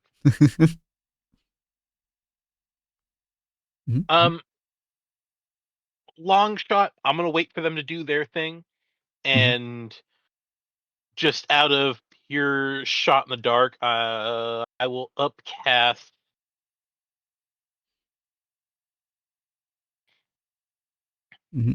I will upcast lightning bolt to 4th level. Damn. And just okay. point blank the 100 not 100 feet. Is it 100 feet? 10 it's 100 feet, yeah. Yeah, point blank the 100 feet into the wall. Jesus. All right, so you guys start absolutely like, crashing towards this fucking thing. I would say Andrus's one goes off first, and his firebolts just like they ding the wall constantly as you guys are running up to it. I mean, like 30 or 40 of these things go off by the time that you guys get to the wall. So the wall is somewhat damaged. Obviously, it's a cantrip, so. But you pump enough of that shit into it, it starts making a little bit of a dent to it. Odette. Does anyone really quick? Does anyone remember the fucking Naruto scene of him as Ninetales, and he's just shooting all those fucking beast balls at Pain during their fight? It's that. Yeah. It is just straight that. Fucking love that shit. Odette and Ortus, you both slam into the wall at the exact same moment in time. Odette, roll me a Constitution saving throw, and Ortus, roll me a Strength saving throw. Okay. Ooh. All right. You guys are a little bit away from Grail at the moment, so I'm not going to add a +3. Or never mind. Oh, then take off the +3 then, because I added the +3. Yeah, you can. I just realized both of you did, so I was like, oh wait. It won't matter. Both of you guys got such a stupidly high roll that works. Yeah, I have a +8. I never roll low on strength. You guys have both the exact same thing. I love it. But yeah, you guys slam your bodies into this wall. Odette, you can feel the shockwave through your entire body because this is a stubborn fucking wall. But it does like push the wall. Ortus, you fly into this wall, and you practically like shove half of your body into the wall. Like it full on concaves to a degree. Callista comes fucking swinging as she runs in there and slams both maces against it. And the wall, like, it's straight up like bulging outwards at this point as fucking Thorn, you guys can feel electricity, which you guys have gotten so used to this at this point, because Callista, it's her #1 tool. And you guys are like, ah, shit, is Callista doing shit? As you see a lightning bolt directly above Callista's head slam into the wall and fucking explode it outwards as the entire sewer wall just explodes and slams into the other wall, into the sewer water. Like, it fucking flings everywhere, and you're all able to escape into the sewer system itself. Which I now need to find. Sewer. Ah, there it is. Into the sewer background. There you guys are. As you guys manage to escape into the sewer, this old smell hits you guys in the face. It's a very familiar one at this point. And obviously, as you guys like move out into the sides of the sewer, away from this massive corrosion liquid, the corrosion slams up into pretty much where the wall used to be, and as it like floods over, you guys can actually see the bone-like stone substance crawling over the black liquid, and it runs into the sewer water. And now there's just like I don't know what would even be considered a lip of godstone that leads into the sewer water itself. Congratulations! No one died. Incredible. Thanks, Kane. Yet. Yet. All right. So you guys are now inside the sewer. Everyone appears to be okay. The path you guys had just exited is now completely blocked with whatever this weird stone-like substance is. Odette is covered in blood, but I don't think she'd like to go swimming in sewer water. Be nasty. Weirdly enough, the blood that is covering Odette is not turning into stone. Oh, goodness. Tallboy, if you would carry me, you should probably leave, and I do not like the sewer.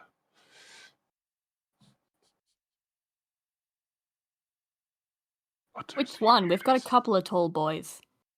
I mean, the same tall boy who carried her in here, which is Ortus. Yeah. So Ortus, you just pick her up? Ortus, are you muted? Yeah. Buddy? Yep, hello? Hello. Nice. There we go. Oh my Yep. god. Just double checking. All right. Artus, I assume you pick her up, or?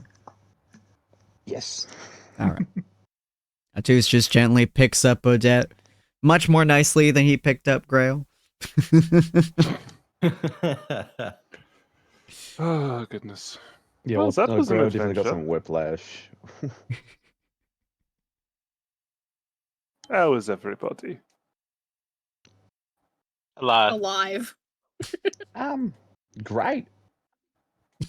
I got a new sword. I Oh. mean, well, yes, you reforged whatever that was.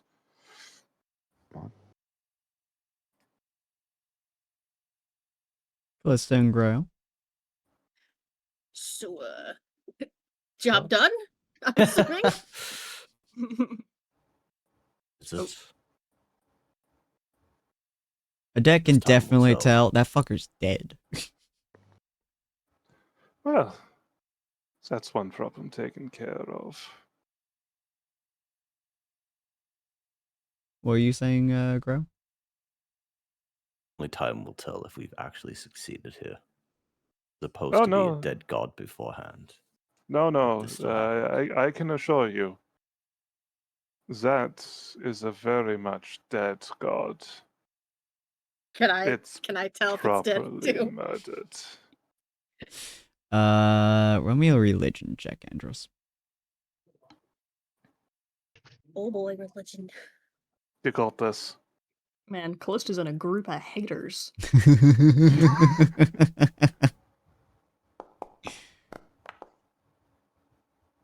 You are no 16. longer hearing the whistle in your head. Lovely. Yeah, no, it's dead. Pretty much dead.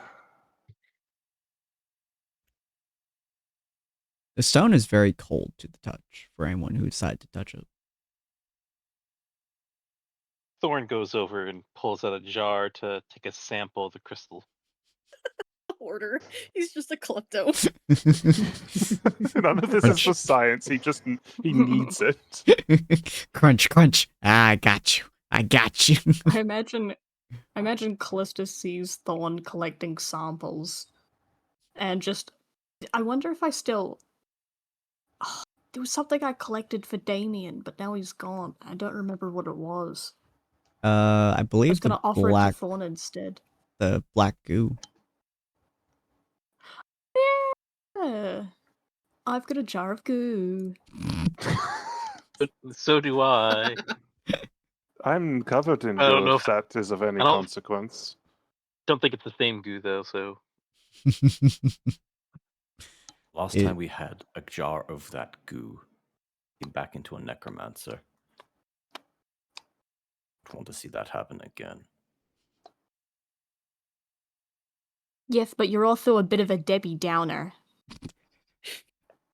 Has Gorilla just put down Andreas at any point right now? I still have it. I guess I have to add God to the list of creatures that I've killed. And that confirms my hypothesis. Destroying the heart does kill a god. Fascinating. I love the idea that Grail just looks down and goes, "Oh right, I put down the twink cannon." The twink cannon. Alright, let's get out of the sewer. It stinks in here, and I ate it, and I need to have a long bath. I'd like to know where we actually ended up now, because we are in a different exit now. Where the fuck did we go? Unfortunately, all of the sewers look almost completely identical. So, Right. Callista, roll me survival. What? Am I getting hip checked again? No, you're navigating. I mean, Grail can hip check you. Oh, I'm navigating. Oh, okay, that's fine. I can read a map. I'm a girl boss. There you go. So you have to go almost purely by memory and like very small, distinct areas and stuff like that. Like there's very distinct tiny engravings or like different spots that just really tell you where you're going. Unfortunately, you have no idea where you started. So navigating it is incredibly difficult. On the plus side, you're used to forests and the Feywild. So this is not as difficult as you would think it is. It takes you guys about an hour and a half to get out at this point. As Callista's navigating her way out, she's like, "Your attitude on God stinks." She's like sulking a little about everyone being so gung-ho on God murdering. No, hold on. I have no strong feelings towards the gods one way or the other. Really now? I have no issue with the gods necessarily. You seemed rather thrilled to be stabinating it. You were Oh stabbing no, it I can quite happily. that's In fact, you didn't want to let go when you were Sweet stabinating the child, god. sweet child, you misunderstand. That has nothing to do with it being a god. So you're just nuts. Has that not been obvious? Well, I guess am now we're a mixed bag of nuts because people think I'm a big. Sweet child, I am wearing a wedding gown. Well, not a wedding gown, but an evening gown. In the sewer, after exploring a dead god. I have been fighting in 6-inch eels this entire time. I use a sword made of wood when I am not serious. What part of me seems sane to you? Why are you calling me sweet? I would assume that I'm rather savory. Blood is generally sweet. And you have blood in your veins. This conversation, it just keeps going. Well, I assume we're having this as we're walking. You said it just keeps looping. Edra starts walking past the group and then gets lost and then wanders back to the group. You can't escape. Can we just keep going, please? Oh yeah, Small no. boy, you should. Small No, boy, we're you should still- stick we're with the still group, walking. otherwise you will just end up lost again. Trust me, you don't want to get lost in a place like this. No, it stinks. I hate it here. It does stink. There are some places in the Feywilds that stink too, but in a different, more Oh, yeah. metaphorical way. You have been to the Feywild? Fascinating. I would have struck you more as a mountain type of lady.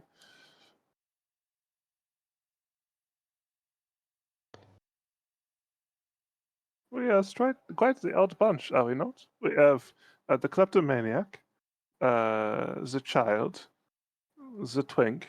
Sorry, my parents are lurking. We have I have to keep the strong man and the angry man. Yeah, we do. Wait, who's the child in this? Idris is like, wait, who's Callisto. the Callisto child is in the this? child. Edris You are is the twink. twink. Okay. Damn. I mean, Callista could be the twink. No, Curl no, beard Callista's a twink? gremlin. Yeah, I was gonna say twink usually applies to men. Yeah, Doesn't but look, Callista is a it term gremlin, used not a for twink. Females as well. I can. Twink- So two's a Twink tank. represents the fact that men are usually considered to be like bigger and more muscular, so twink is like a standout there. It's like the Let's opposite would be not, like let's not muscle get mum to, is for let's women, not because get that is into the also a specifics subversion of gender expectations. identity and presentation in this D&D campaign. Oh god, Ortus, did you just say Callista is a tank instead of a No, I No, said twink? no, Ortus Ortus is a tank. Oh, it's Ortus a tank. My No, twink I mean- punk D&D world. I'd say Everyone he's is a a twink. hunk. Oh no, he's Yeah, a no, he's himbo. definitely a himbo. Anyway, we exit the Continuing on. I assume we find our way out of the sewers, do you? Yeah, it takes you guys about an hour and a half or so of small talk and desperately trying to ignore the smell of everything down here. But eventually you guys manage to find your way back. It's not exactly the same entrance that you guys started at, but you guys would end up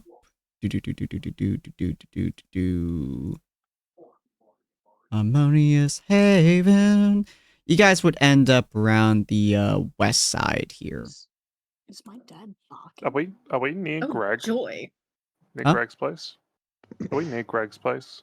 You guys are near the outskirts of the Harmonious Haven, so yeah, you guys could go all the way back there. to the Inner Sanctum, but you guys are pretty far on the west. I need a bath quite. Are we? I'll clean your clothing for a copper. Like right this second, it'll be clean. I cast prestidigitation before you can. Damn you!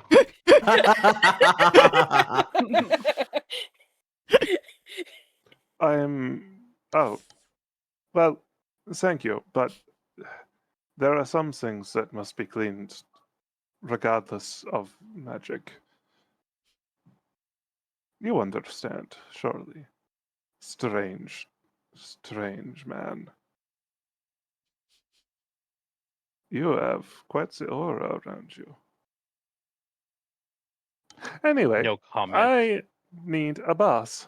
So, I'm going to head into Harmonious Haven and acquire said thing. The rest of you, I do not mind. Obviously, I'm not in charge of anyone or anything. Try not to get yourselves killed. And I assume we will regroup at Miss Melicient's house. It has Going been to assume quite so. the day.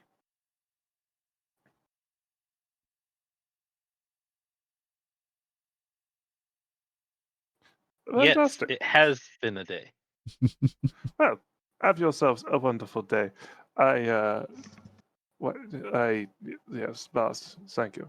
And she will just hop off of Ortus's shoulder, curtsy to the group, and start making her way into Harmonious Haven to find a bathhouse or some equivalent. Okay. It's not particularly hard to find one that you can just take a rest in, essentially. There are a few of them. I believe the gnomes especially would have a few of them, so especially in Technopolis. And the rest of you guys, what you guys plan on doing? My job. I'm gonna go report in. I was gonna Mood. say Callista might be curious of what a bathhouse is. Yeah, yeah. Callista does not know the concept of a bath. Excuse you, that's Ortus, okay? That's the resident bug eater. Joined him in the bug contest. Yeah. I started the contest. He just ate he just ate the contestants. God. he took All right. them. So Callista, I you feel want like you want Callista follow that? is. Yeah, she's not trying to be sneaky about it either, because it's not like she's doing anything wrong. She's just curious. She's just like, man, I've been thrown into sewers enough times. It's time for a real bath. All right. Yeah. Thorn or Tooth and Grail, what you guys plan on doing?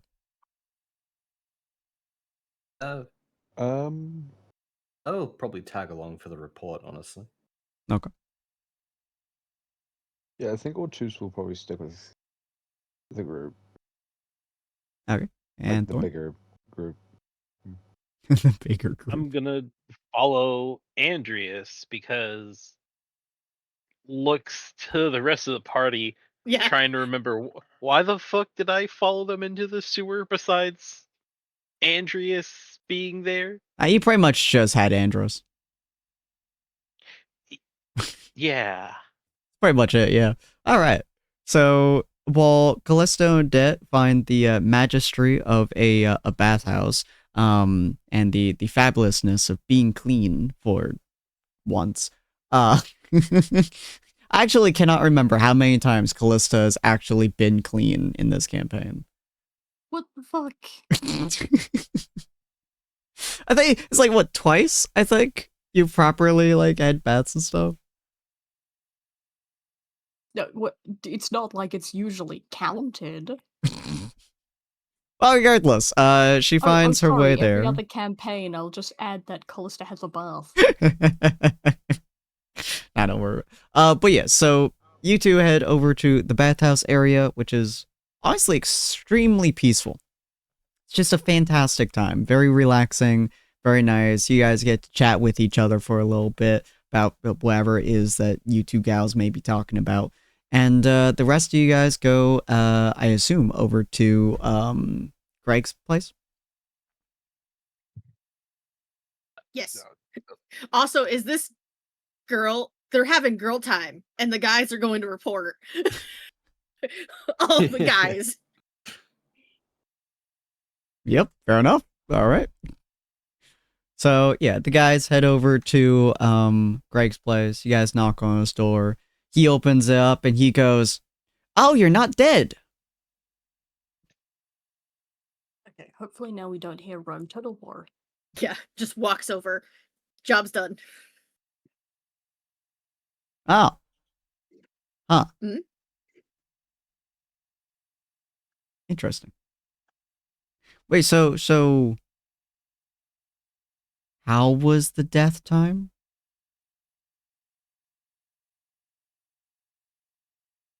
Did you guys succeed? Was it? It is dead. It is gone. Your problem is solved. Fantastic. I just got notifications earlier about the dead god collapsing, and I feared you were all inside of it. Thorn leans into Grail. Who's this? Wait. Sorry, I have mind blanked. Are we talking to Greg? Yes. Yeah. We're talking to Greg. Wait, Thorn know who hasn't Greg met Greg was? yet. Oh wait, you haven't? No. No, he showed up at the manor. Didn't my even talk to God. Greg at all. Currently, Andrews is the only one talking to Greg at the current moment. You guys are just kind of standing behind him. And Thorn just leans over to you, Grail, and he's just like, "Who the fuck is this?" Who is this bitch? This is Gregory. man in charge of our missions. I think you need to hire a new agent. Hopefully he will be replaced soon. God. Great guy like looks over Adris's head at Thorn as just like, who might this be? An ally. Continuing. The job is done. Fabulous. Well, I'm glad that you are all So? not dead. Well, some of your party dead? You missing the No. the angry one?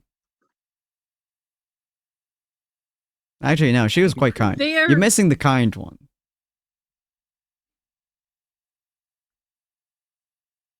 They're No? off doing other things. Ah, fair enough. They are not dead. I heard recon that the dead god had collapsed, and I was worried that you all had been collapsed inside of it as well. You doubt our abilities. Oh no, it's that the other group had come up and told me that the dead god had been crushed, and yeah, wasn't sure how well you were surviving.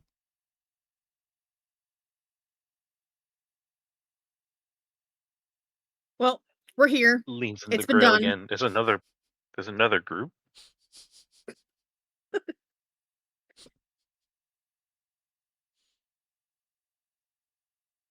Girl.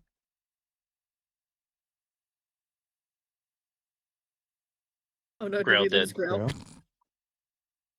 Sorry, I missed that. What was going on? I lean into you. Wait, there's more zoning people out to our today. group. We've met. I leaned into you. There's more people to our group. We've met the only people that currently matter. There were others, however, they have left.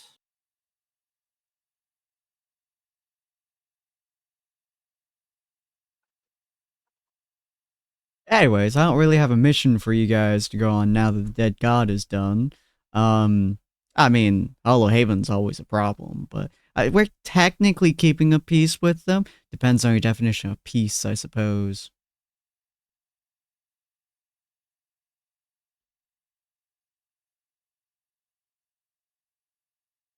Is there anything you folks like to do aside from, I guess, kill dead god? I don't really have anything for you guys to do. It's not like morally gray missions I have at this point. Guess you guys can just I do made a what you sword want. out of it. I'm sorry, you did what? My next. Jesus fuck. Yeah, look. I repaired my broken sword. As you pull out your sword, which, Shit. by the way, is a fucking big sword. Just in case Like anyone 6 foot, didn't know, it's huge. It's a fucking Zweihander. Yeah, it has the large red markings. Then it also has like the thunder markings, which are glowing blue, by the way. And he just stares at it. He just goes, "How? You know what? You know what? I don't need to know. I don't want to know." He's gonna look at address. He's like, "Tell me something. Give me information that I can use and forget about that."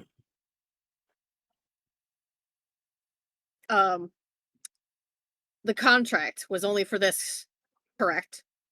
Suppose technically, I mean, he kind of told me just to like have you do what you need to do, and I mean, you seem pretty strong.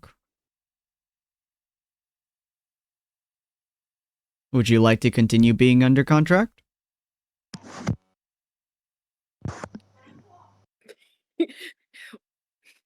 Out of character. Do I know that be staying under contract? Do I have to stay under contract with him, or like how does my organization work when it comes to that shit? So your organization doesn't necessarily need to be under contract. For the most part, your organization just works in shadows. So you just go wherever you really need to. You've never really had a situation where you've wanted / been able to stay with a group before. Usually they just move you on from mission to mission, but if he's not getting any orders from your superior, they probably don't have a mission to do, or they assumed you were dead.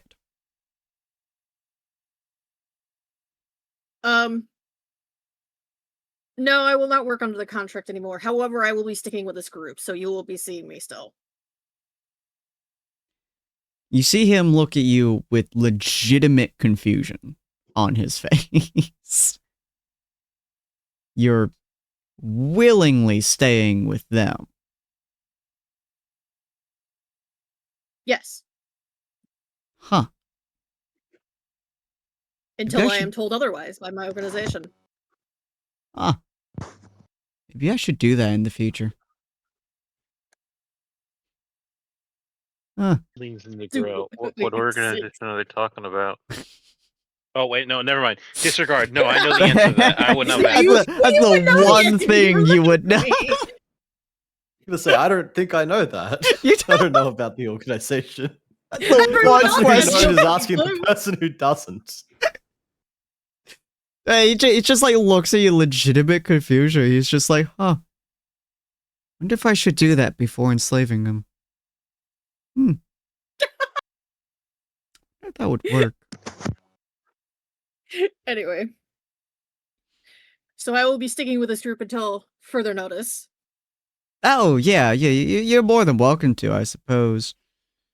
Man, after everything well, I suppose contracts would make it so they are less likely to kill me. Man, last person who was in their team, she tried stabbing me a couple of times. It's very effective. Oh, don't worry, I'm not a part of their team yet, and the feeling's mutual. He slowly looks up again, just like stares at you, and it's just like, why are you here? He's with me. Ignore him right now.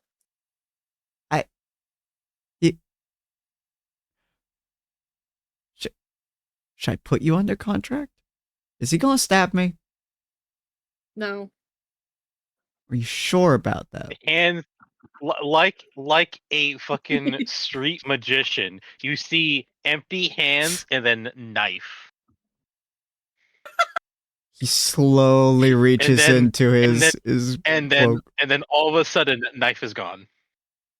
He slowly reaches into like his top shirt thing and slowly starts pulling out a contract. I'm seeing that Greg has a type. Wait, are you calling Thorn a twink as well? Just tall twink? Short twink? No, I'm saying people want to stab him. Okay. So a lot of people want to stab him over the several, like, month or so. He's got a lot of options then. Twink, two twink, red twink, blue twink. God. He just like pulls out the contract, slowly puts it back. He goes, you know, I do have a mission for you guys that will have you not be here at this point in time. So I need reconnaissance done. I guess, Andress, you can go along with the he kind of like looks out of the group and looks at Grail. You're the closest one to a leader I have at the moment. I guess you are contractually obligated to listen to me. So, unfortunately, you didn't really seem to like the Hollow Haven bud. What is his name again? It's ironic that I keep forgetting the name that I'm apparently unable to forget. Percival Pride. Percival Pride, yeah. Yes, Percivus, was it? Yep, Percival. But yes, he like has the slightest hint of a smile. Yeah, so I need a little bit of reconnaissance done on his end because he's proving to be well, not trouble actually. He's quite useful in terms of being held around, but I get like a sinking feeling whenever I think about him, and I don't like it very much. How much do you know about Hollow Haven? I'm aware of small parts. And Damien had some connections there. I do not understand the full scope. We have reason to believe that is where Penny has gone to. Oh, Oh. Oh. Oh. Hmm. Hmm. Hmm. Well, I do need reconnaissance, so, yeah, I don't really have the time frame for you, I suppose. Do you have anything that your group needs to do down here at Harmonious? I don't believe we have anything pressing to deal with. Fantastic. I'll give you 2 weeks. Then head off to Hollow Haven and, I guess, look around? I don't think you'd be able to kill him. I mean, I guess you could try. I'd probably lose you, though. You're quite a useful resource. Yeah, just do reconnaissance. I have permission to murder him. Hey, if you find a way to do so without killing yourself, I mean, feel free, I guess. But yeah, just you know that we don't then. Just go up there and do some reconnaissance. Look around and gain information, and I don't know. Let me know by a sending stone. Whatever information you may or may not find, I suppose. If you get captured, no, don't let them tie you back to me, I suppose. You said if I manage to kill him, but you don't believe I can. It's very unlikely. What am I dealing with exactly then? Strikes me as no more than a self-absorbed ruler, type of which I've seen many times before. I'll be perfectly honest. Even I don't know what he is exactly. I've been told many rumors. I said, well, aren't you helpful? I am, thank you. I've heard some rumors about him. Some say he's a divine. Some say he is as far from divine as you can possibly get. Some say he's an asshole. Some say that he is one of the greatest things to have ever happened to Hollow Haven in its entire time existing. Which is arguably true, actually. It used to be a real shitfest a few decades ago, but it's doing a lot better nowadays, I suppose. It really, he treats himself like the king, because effectively he is, so I suppose if you took him down from his pedestal, you would also have to deal with the fact that the entirety of his kingdom would probably rise up against you and try murdering you. In theory. I'm not actually sure how much they support him. Haven't really been over there. Hence the, reconnaissance portion. Right. We will see what we can find. Suits my goals as much as yours. And if you have any issues with anything over there, let me know. And if it's possible, I'll do my best to help you. And if they tie you back to me, don't. Don't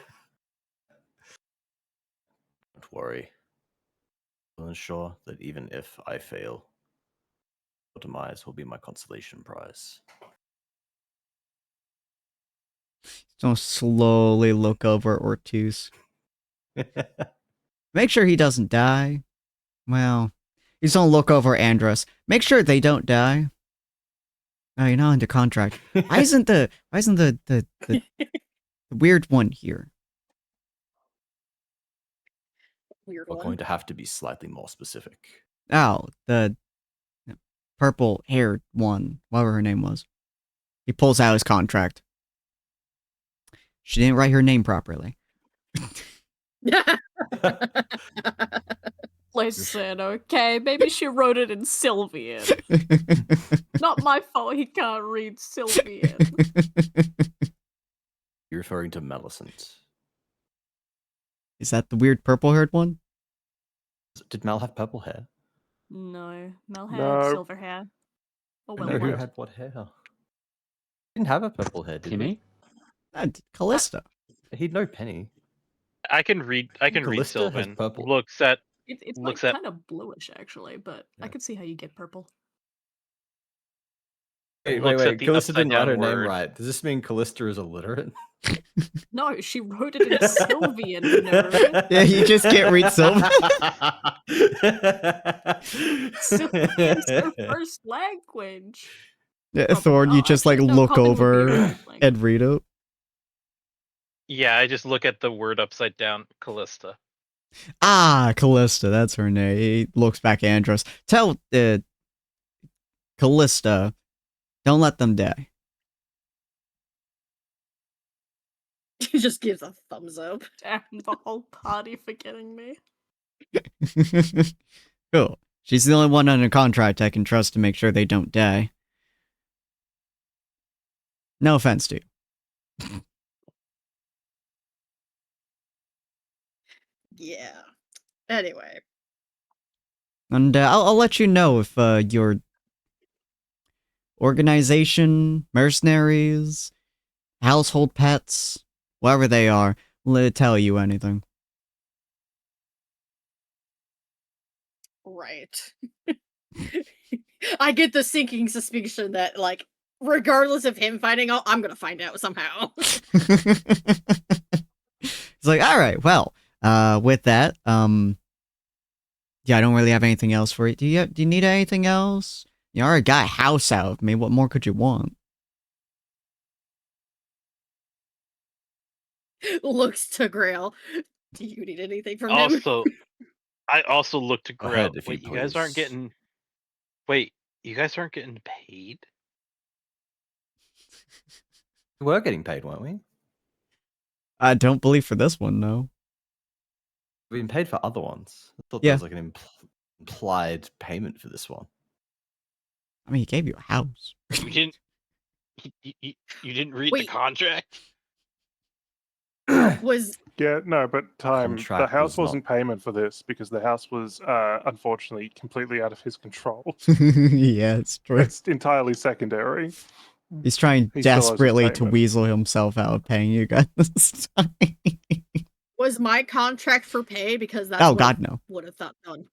God damn it. Okay. Your contract never has payment. Okay. Your contract sounds like a term of fulfillment, which is a fucking nightmare. Yeah, your contract specifically, Andros, never includes payment.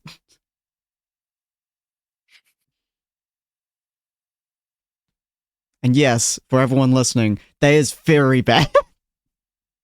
Just an FYI to folks, it's a very bad thing. Always pay your people. Andros doesn't ever get paid.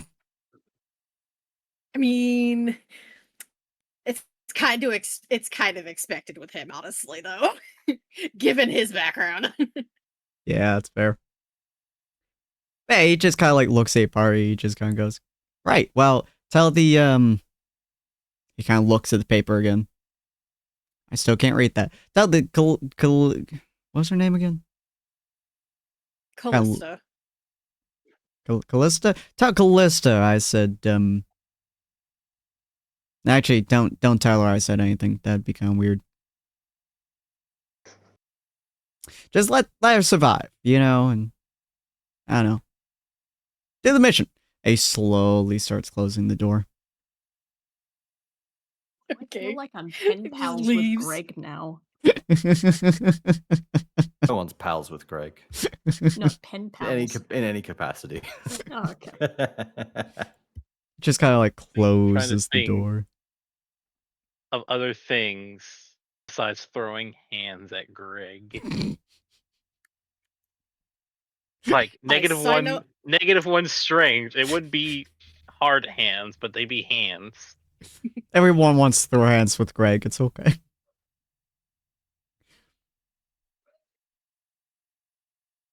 Damn, I don't have silent casting. I would totally mend his shoes to the ground and walk away.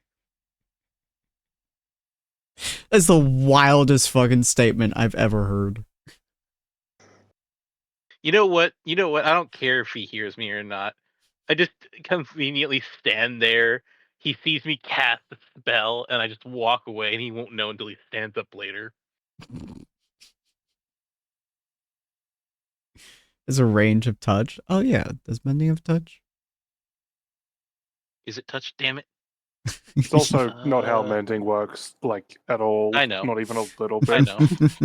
I know. I'm totally breaking the rules there. It's just imagination. Pure. Thorn's just thinking this in his head. He's just watching. He's just thinking in his head, just like, yeah, I touched your boots, bitch. Now they're in the ground. Alrighty. But yeah, so he closes the door. You guys are left to your own devices. He said about 2 weeks before he wants you guys to leave, but honestly, you could leave anytime before or arguably after those 2 weeks as well if you really want to. He doesn't seem to care all that much. What'd you guys like to do?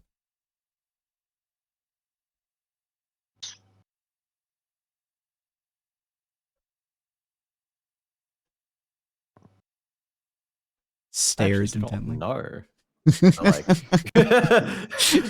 so focused on killing a fucking god that didn't really think much further than what to do after that. And I got my armor too, which was kind of my other thing to do. Yeah. So I really don't have much left to do anymore. Greg kind of assumed all of you had died, so...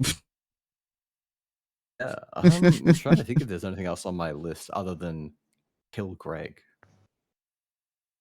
No. I mean, we can go back in and do that. I can't because of the fucking contract. Yeah. It's the reason he keeps on.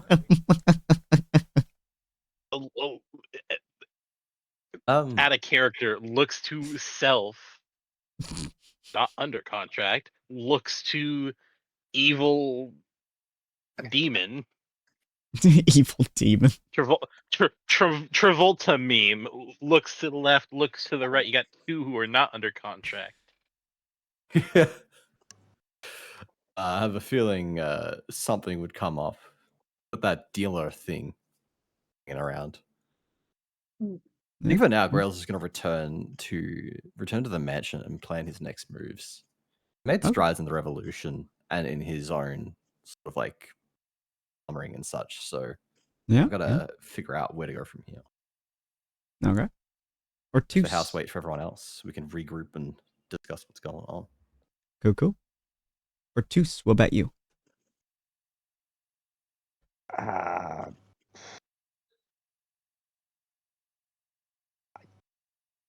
don't know.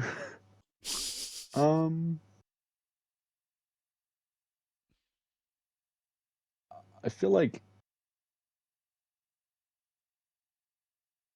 I don't know if you'd want to go see Baron yet.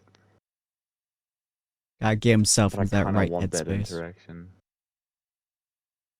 Yeah, I think he might go find something to eat, maybe. Mood. Yeah, I think he would probably be hungry after everything they've been through. That's fair. All right. Andress and Thorn. Yep. What'd you guys What like do you to do?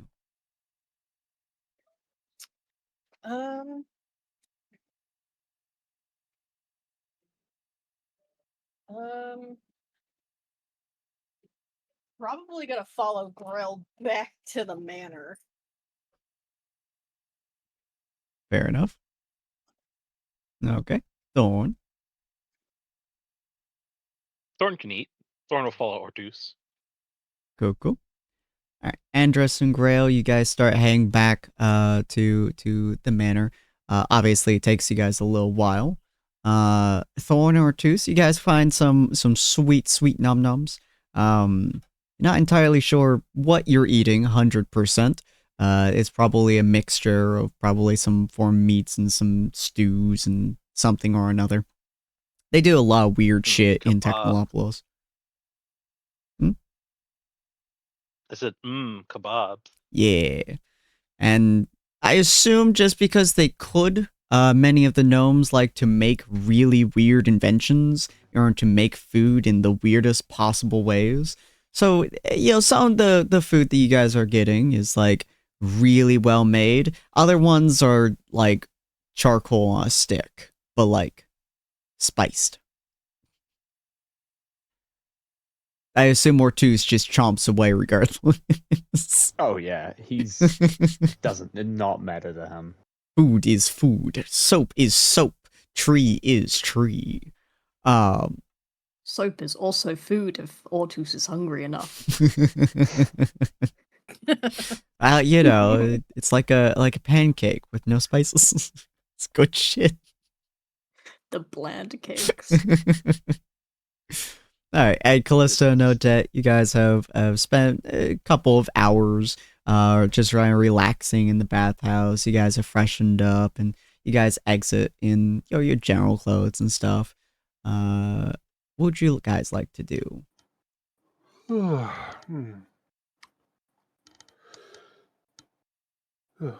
Can Callista poorly try to tie Odette's hair? I mean, she can. Odette won't stop her.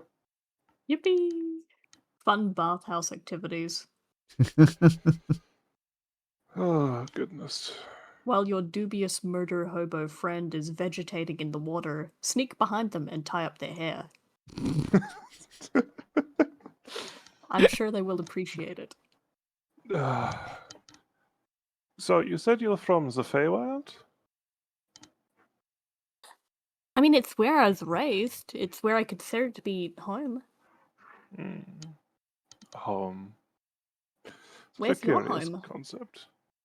My home is long since gone, I think. Oh, are you like one of those ancient creatures that just looks young and like your cities have like burned and crumbled? No. I'm like, I've stopped tracking, but I think I'm about 35. Oh. Oh, okay, that's much more. Well, I was gonna say reasonable, but I guess any age is reasonable, huh? I suppose. No, after I killed my father, I think that the household probably fell apart, especially since I left. So I imagine that that small area is gone now, cannibalized by other noble houses. Callista looks absolutely horrified for a second when you say that you killed your father. Is something that out? Are you all right? You knew who that was, and you just, and she like drags her thumb across her throat.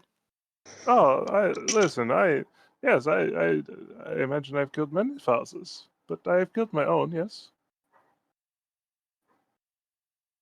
Is that a Interesting. problem? I mean, look, my father was not a nice man. He had his problems for sure, and look, he wanted to sell me off to increase our noble house's reputation. So I imagine I would have been married to some boring old man.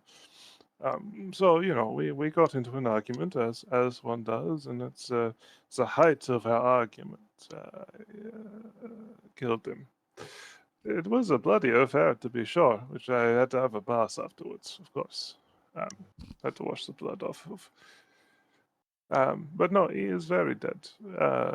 I feel no. If you're worried about like sadness or what have you, is not trouble. He was a terrible man, horrible man, even.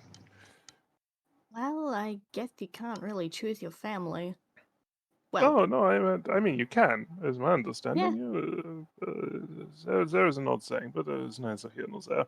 I guess I meant like who you're blood related to. Oh, I suppose so, but blood is very thin when you get down to it. Do you always bath after like killing things? Then is that like a thing for you? Yeah, of course. Blood stains things. You have to wash it off. Make sure it doesn't get everywhere. Huh. Maybe you should teach Ortooth about that, because, well, He is a smelly man. you The said smell hides the Thorn had blood. an aura, but so does Ortooth, except his repels people. This is physical, so thorns and andresses are they're metaphysical. Oh, I thought you meant like he smelt nice. He probably does. No, I couldn't smell anything in that sewer, so I could not tell you. Okay. So you are how old? 12? 13? You're a bit young to be on the front lines. Good question. How old did I make Callista again? I want to say Hold like on. 19 question mark. I think she's like 24 or 25. Well, Really just making her your own age. Very creative. I didn't write any of it down. I think she's like 25.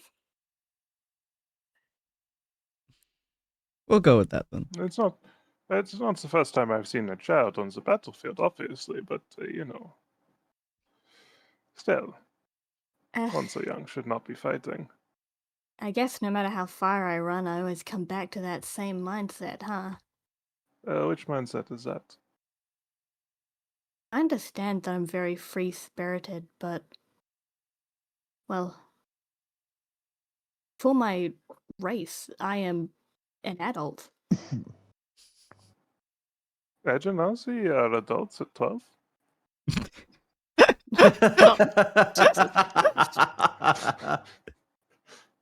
That seems unwise. But who am I to question the maturity rates of other races? You must understand, I travel a lot, and I am very often on the battlefield. I do not, but I've not met many Genasi of any kind. Earth, air, fire, water. Your peoples are, I'll say, secretive. Oui? Sorry, someone came in. Even. What was said? Sorry. Oh no, the Fire Nation attacked. Fire Nation attacked. I've traveled many places. I have fought on many battlefields, but I have not met many of the Genasi. Your peoples, the earth, fire, water, and air, they are all very, I say, secretive. Oui? Wait, so you've met other Genasi? No, I have not. I know of your peoples. I Oh. have heard rumors upon the battlefield, obviously, but I have not fought any of them. Okay, I'm gonna skip past the fact that you said you haven't fought any of us, but it's part of why I left the Feywilds. I do want to find other Genasi and, figure out more about myself, but Oh, you do not know your own people? I am terribly sorry. I mean, knowing my people is only a small part of who I am, really. I suppose. I accepted what I was a very long time ago. But a lot of people see me the same as you. They see me as quite young due to my disposition, I suppose. The way I experience. Are you not a child? No. Oh, I'm terribly sorry. I had assumed that you were young. How old are you? If you don't mind me asking. I'm like 25. Well, now I feel old. You must to stick out of the water, not choke on it. I think that's the point of a bath. I have taken a few baths in my time. I do not need instruction on that. Okay. Well, I see. That is very interesting. My apologies. No, you're all right. My auntie saw me the same way, which is kind of why I embarked on this whole thing. I see. That and being called by a god, I suppose, but... well... I have never really cared for the instruction of the gods, not because they evil or what have you. I'm not like our other companion who sees darkness in the hearts of men. And I suppose the arts of gods. We. I think he's mostly just grouchy. Well, maybe he should pull the stick out of his ass. I actually said that a while ago. I told someone that if they managed to pull the stick out of his ass, they'd probably be crowned king. He would hate that, I imagine. He was quite angry at me, but his frown Well, he's usually frowny, so it didn't change much. This is such a confusing thing to me. This hatred of kings and rulers. Um, I mean, so I am. You are not a soldier, so you would not have heard of me. My name upon the battlefield is the noblesse of the battlefield, obviously, given to my eccentric ways. Mhm. We, You're quite I murderous, have, yeah. a disposition I have had for some time. Oh, did you wee? No, I didn't. As this No. were. No, Sorry, I had to make that joke at least once. This is my is part of my native language. Oh, I'm so sorry. It is no trouble. But now my father was not good for many things, but he had one ideal, and I find it to be a driving force, as it were. Your friend Grail, I imagine he sees all men equal. Yes, it's equivalent in the common tongue. He sees all men as equal, yes? Uh, for the most part, I suppose. Hmm. My father, and as I said, I held this ideal as well. That is not true. There is a certain class of people, the noblesse, who stand above the others. And I know that sounds horrible, but that standing above that I do, that the other nobles do. It is not to be better than the others, but it is to guide the common people. The common man is smart individually, but when you combine them into a group, they become so much stupider. They mob and they roil and they rage. It is the job of the noblesse to guide them, to better themselves. It is our responsibility.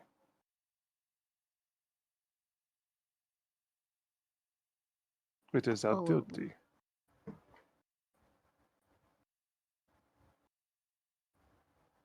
Alrighty. Yes, I have heard things of your Grail, only in passing. Dear is he Millicent. popular? No, but Millicent told me much of his. Well, maybe popular is not a good word, but infamous? No, he is. I'm aware of his disposition, of his organizations that he leads. I understand where he is coming from, but it does not. The noblesse will always exist, and whether they act in kindness is questionable, for certain. But since they are not acting as noblesse, if that makes any sort of sense to you. It does make sense. But I feel like this is a better conversation to have with Grail. Oh, I intend to, but you are a charitable woman. Rather than that, I think it's just because I'm willing to learn. Whereas Grail, he's very stuck in his ways. He is he is a man. True. But he is a man that has suffered. I can see it in his face. Unfortunately, suffering is not enough. Still, this is awfully depressing. I apologize. No, you're alright. I've just been enjoying the warm water. It is quite pleasant. See, you understand, baths they allow you to release tension. to I always wondered how I ended up on air genasi when I like water so much. And close that to like, is boom, splash. I'm sorry, you're getting splashed. I would like to roll a dexterity check to dodge the splash. You know, We're in absolutely. water. I sense danger. You sense the splashing. Beautiful. Out of The character. Maybe splash- that's why I'm not a water genasi. Oh, I control it too well. It's fine. Still, you're a pleasant person to talk to. I appreciate your company and your attempts to tie up my hair. I never really had a sister, so I always wanted to try it. I would appreciate it in the future. Tying up my own hair takes hours on end. I do want to practice on Ortooth, but I'm not sure he would appreciate ribbons too much. And the best also, time feel to like dye hair is after a gets bath, and I stuck. do not think we can teach that man to take a bath. You do have a good point. Guess I'll just have to practice with you then. Of course, I would appreciate that. We should probably go, though. The others are, Weren't they reporting back or something? Oh, yes, to your associate or enslaver or what have you. Oh yeah, Oh. Greg. There is an example. Greg, this man that you are in contract with, he is a failure of a noblesse.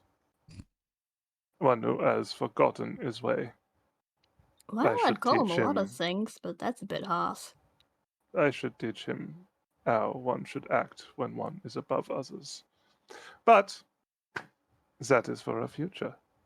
For the moment, we have our entire lives ahead of us.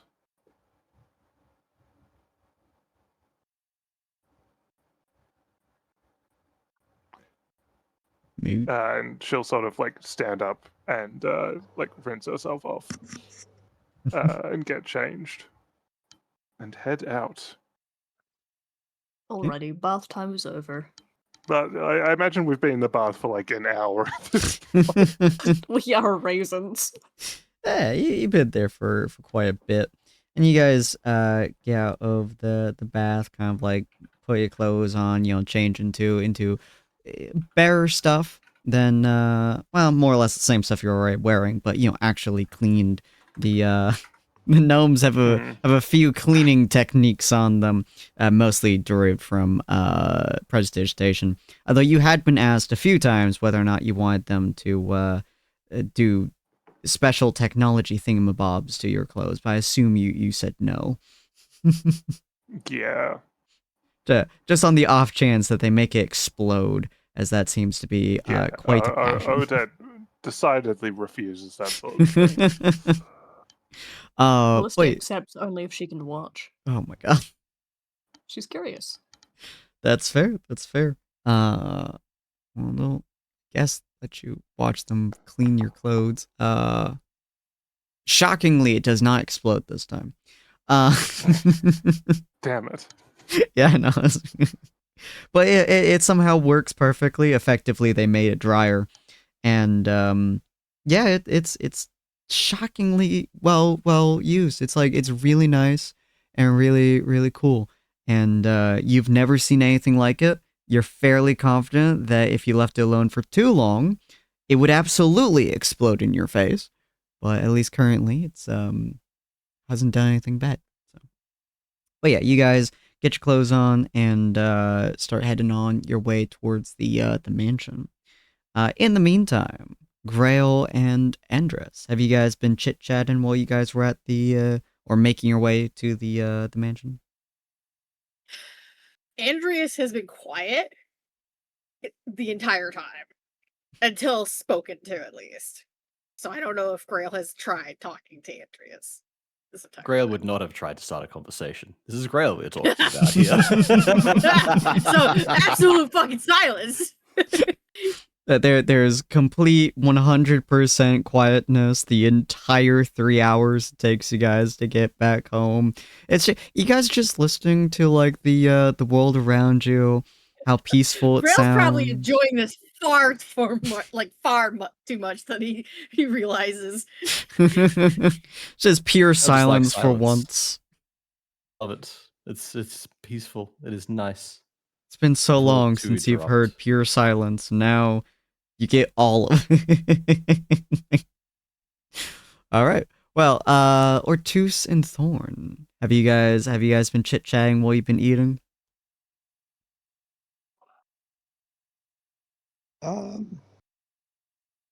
Probably. Okay. As they only met like 6 hours ago. Yeah. About you've met a whole dead god before. So a whole dead god earlier. So it probably would be smart to have a chat. Yeah, you Thorn know. just sits and waits to respond. It's like I don't talk to Um, anyone except people who talk to me. Mood. So, why did you just choose to randomly join a group that you had no idea what the fuck they were doing?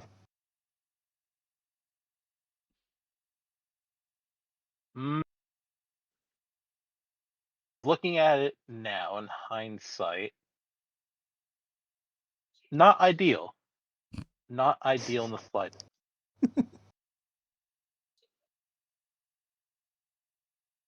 Oh well. If you You're had to gonna- look at it in hindsight, would you? I don't know. Didn't really have a choice.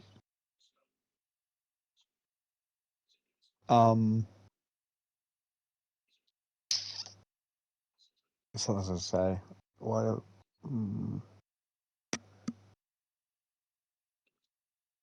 So, are you going to be sticking around? Or?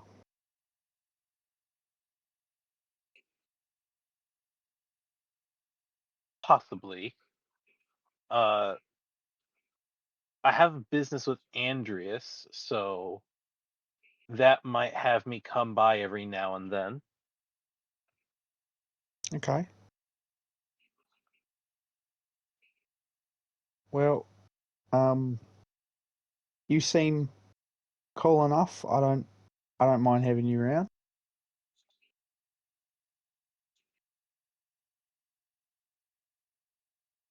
Is there anything you would like to do? Because I am done eating. I assume I look at your entire empty meal and I'm still like maybe halfway through mine.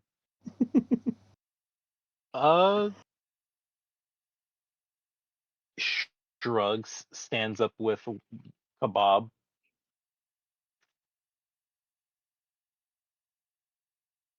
I don't know. I guess we could probably go find the others.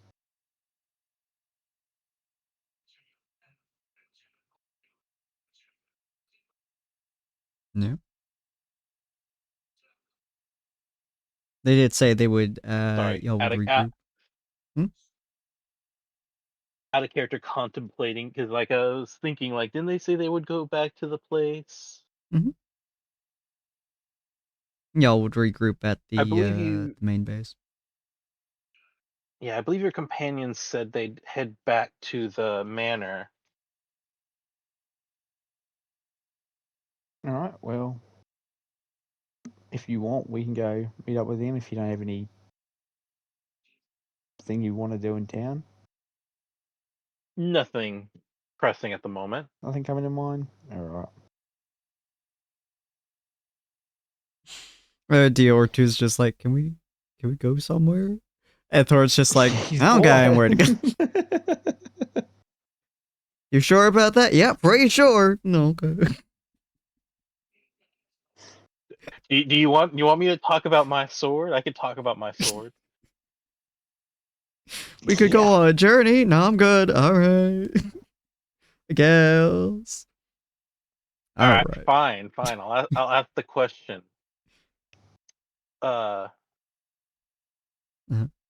Words. Oh It's my a hell of a goodness! question. Why can't I speak common? Starts mumbling in fucking Sylvan. Oh, sorry. I meant to say, fascinating development with your blade. How did it What? get to its previous condition? Oh no. No, you'd like to hear, would you? Well, oh shit. Tell me your I lore. may have broken it in a blind rage after I watched one of my friends in the military get tortured. Yeah.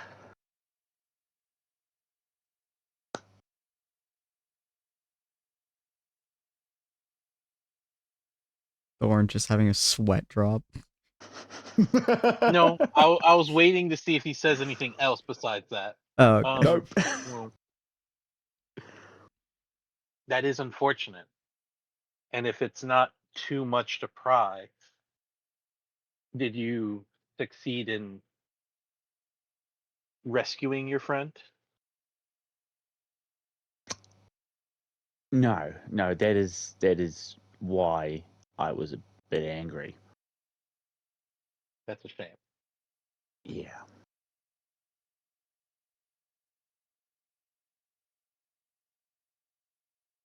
Where did you serve? I don't know. I believe you would have served. Hold on, let me look at the big old world map real quick. Is actually, I don't think you've ever actually talked about this one. No. So Grail and Andress' stuff is right down here above Verdant Canopy to the south of Harmonious Haven. I would probably say you would have spent a lot of time probably to the east over here near the Zog and marshlands against the goblins. Which is, I believe, also why you know Goblin. Do you know Goblin? The what? Yeah, I know Goblin. You do know Goblin. The The Zahaga marshlands on the east side. Zahagan? Yeah. Yeah. Yeah. So you would have served on the east side of Viridian Fields near Zahaga marshlands.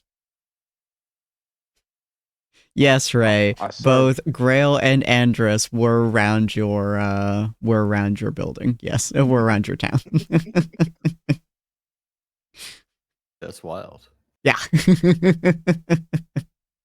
You guys have no idea how much connections there are between all of you. I have all of it. All of it. But yes, was a revolution in a town?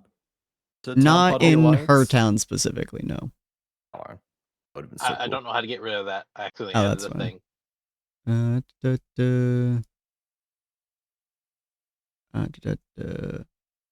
Boop. There you go. But yes, you were served in the east of Harmonious Haven. Okay. Yeah, just where is my home city at, Sin? Oh, there it is, bottom left. I see it. Star Shadow Kingdom. Yes. Damn, I went a long ways. Yeah. No, you've journeyed quite a far ways. Mostly to not die. Although I think that's the same for literally everyone in your group. With the exception of Grow. Thorn is from where? Have you looked at him? Nowhere. I don't know who said what. That's all I hear. You know nothing. You know nothing, young Skywalker. But yeah, keep going, Ortus. yeah, I was up in the Harshlands, I think.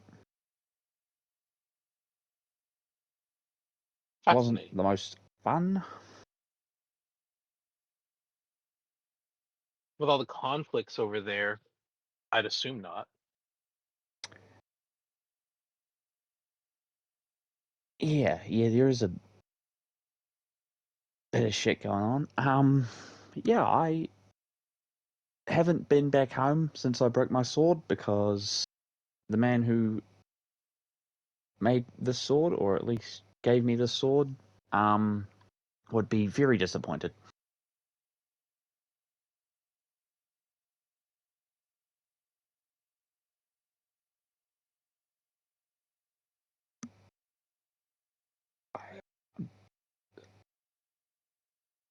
Fine. I don't know the man you know, so pardon me speaking for someone else when I have no right to. But with the short amount of info I've received, I would hope to assume, regardless of the sword's condition, they'll be more proud that you went through such extremes and came back. Yeah, maybe, but he his ideals are the same as mine, where I think the sword is an extension of yourself, and if you break it, then it's very dishonorable, and you should take care of your sword, and it shouldn't, And he was the one who raised me, and I feel like if I go back, he would have scolded me or worse. So, Like I said, I don't know him or his traditions, but I'd hope to assume if you break an arm, you don't lop it off. Every time. There are some instances that exempt that. But kind of gestures to your current condition of your sword. Things can heal.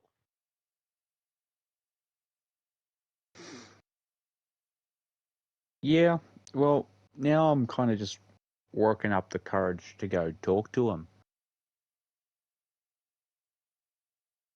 Because, well, my sword is now fixed.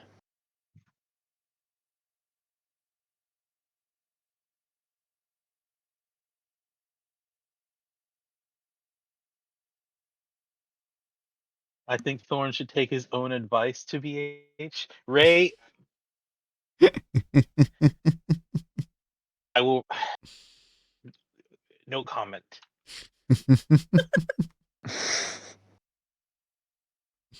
Called out. Anyway, let's go find the others. Indeed.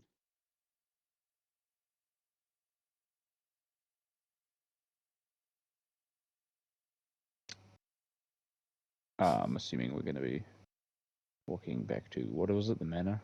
The manor? Yeah. I think so. All right. The manor. Ooh.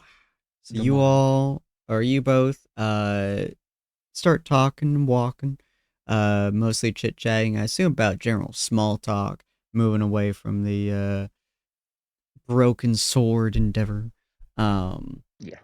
And yeah, you guys get home at varying different times. Obviously, Grail and Andrus get back home first. The silence that surrounds between them is unbelievably peaceful, probably for both of them. It's very, very calm, very nice. I believe probably Ortus and Thorn would get there second, followed maybe like 20, 30 minutes after by Odette and Callista. It immediately stops being quiet as soon as Ortus and Thorn get back in. Well, shit. It is very noticeable the moment that the two of them walk in, and then eventually Odette and Callista come in as well. Probably Callista making it even less quiet. But yeah. So you guys all get back home, and I assume that you guys inform Callista and Odette about about Greg's instructions? Yep. Yeah. Alrighty. That's where we're going to be Are you ending getting it. a recon missile on the? Oh my.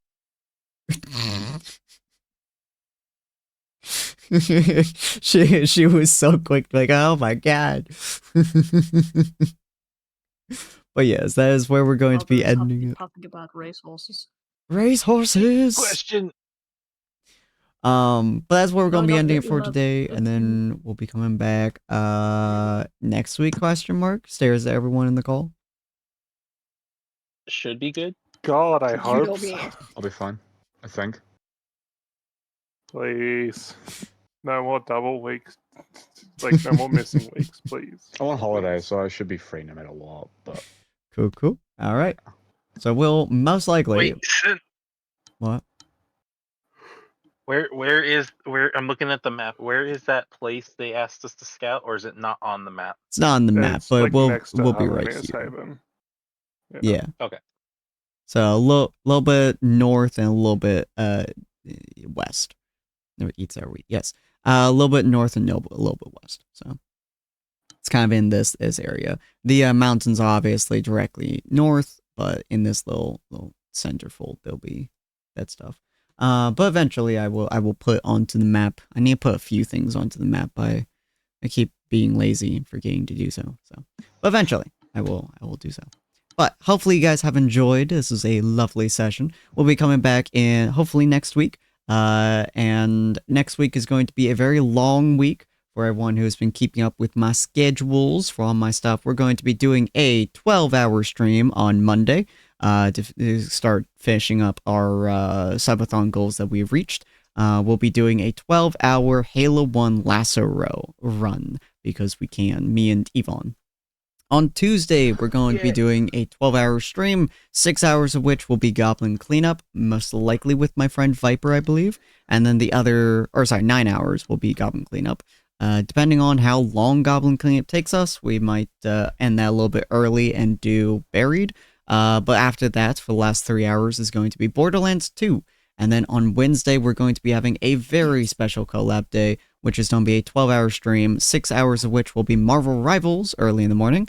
And then the layer 6 will be Dead by Daylight. So we're going to be playing with a few friends. It's going to be super fun time. It's going to be super exciting. And I hope you guys will be invested. Thursday, we're not doing Coffee Coding or Project Zomboid because I will be going and seeing Iron Lung in theaters on Thursday. So very excited about that. Very happy about that. And then Friday, we will possibly be doing a Friends Friday thingamabob early in the morning. Not 100% sure yet because we were talking with Nat about it, but possibly we'll be with Rose here, possibly with Grail, stares intently at Grail with hopeful eyes. What's happening? Sorry. But possibly doing some Friends Friday, early morning Friday. And then, hell yeah. And then Friday evening will be Tyrant's Wrath, followed by Saturday, which will be Dragon Age Inquisition in the morning and King's Kindness in the afternoon. So it shall be a very, very fun time. I have a few other things as well, starting 2 weeks from now, Monday, February 2nd. I will be debuting my very first proper VTube model. It's a customizable model. I'm super excited to do it, so should be fun. And then we'll be having a more or less consistent schedule from then on as best I can. However, on the second week of February, I will not be doing a stream on Monday or Tuesday, as my family will be out of town and I will be watching my Kit Kats. So... it's just something to keep in mind for everyone. But in the meantime, we are going to be finding somebody to raid. I had a raid message way earlier, which was Spooky Ninja. Are they still on? Yeah, he's still online. Okay, we can go raid Spooky then. I feel like Spooky's raided me a few times, but I could be wrong. But we're going to pop over and raid Spooky Ninja VT as they are playing some Marvel Rivals. If you guys have not had the pleasure of seeing them before, you get to see them now. So feel free to grab that raid message if you guys have not already. We're going to pop over to my raid screen, which if you guys haven't seen it, the credits are below. My friend Story Estrie made this raid screen, and she is amazing. And as always, thank you so much to my wonderful and lovely players for joining me today. If you guys have not seen them before, go check them out. They're cool. They stream. I enjoy being around them. and they're super sweet beans. So pop over, say hi, check them out, give them a follow, or just be a general bitch and tell them I said hi because you can. So we're gonna pop over, we're gonna say hi to Spooky. Oh, fuck you, I'm always a bitch to you. That is true. Alright, we're gonna pop over, say hi to Spooky, we're gonna give them some love, tell them that we are a problem, probably, but mostly give them the lovely raid messages. Tell them to shush. They're playing Marvel Rivals, so they're not gonna listen, but we can tell them anyway. Sorry. Have a lovely night, ladies and gentlemen, and we'll see you guys next time. Bye. Bye-bye. Bye, everyone. Bye-bye. Bye. Whee!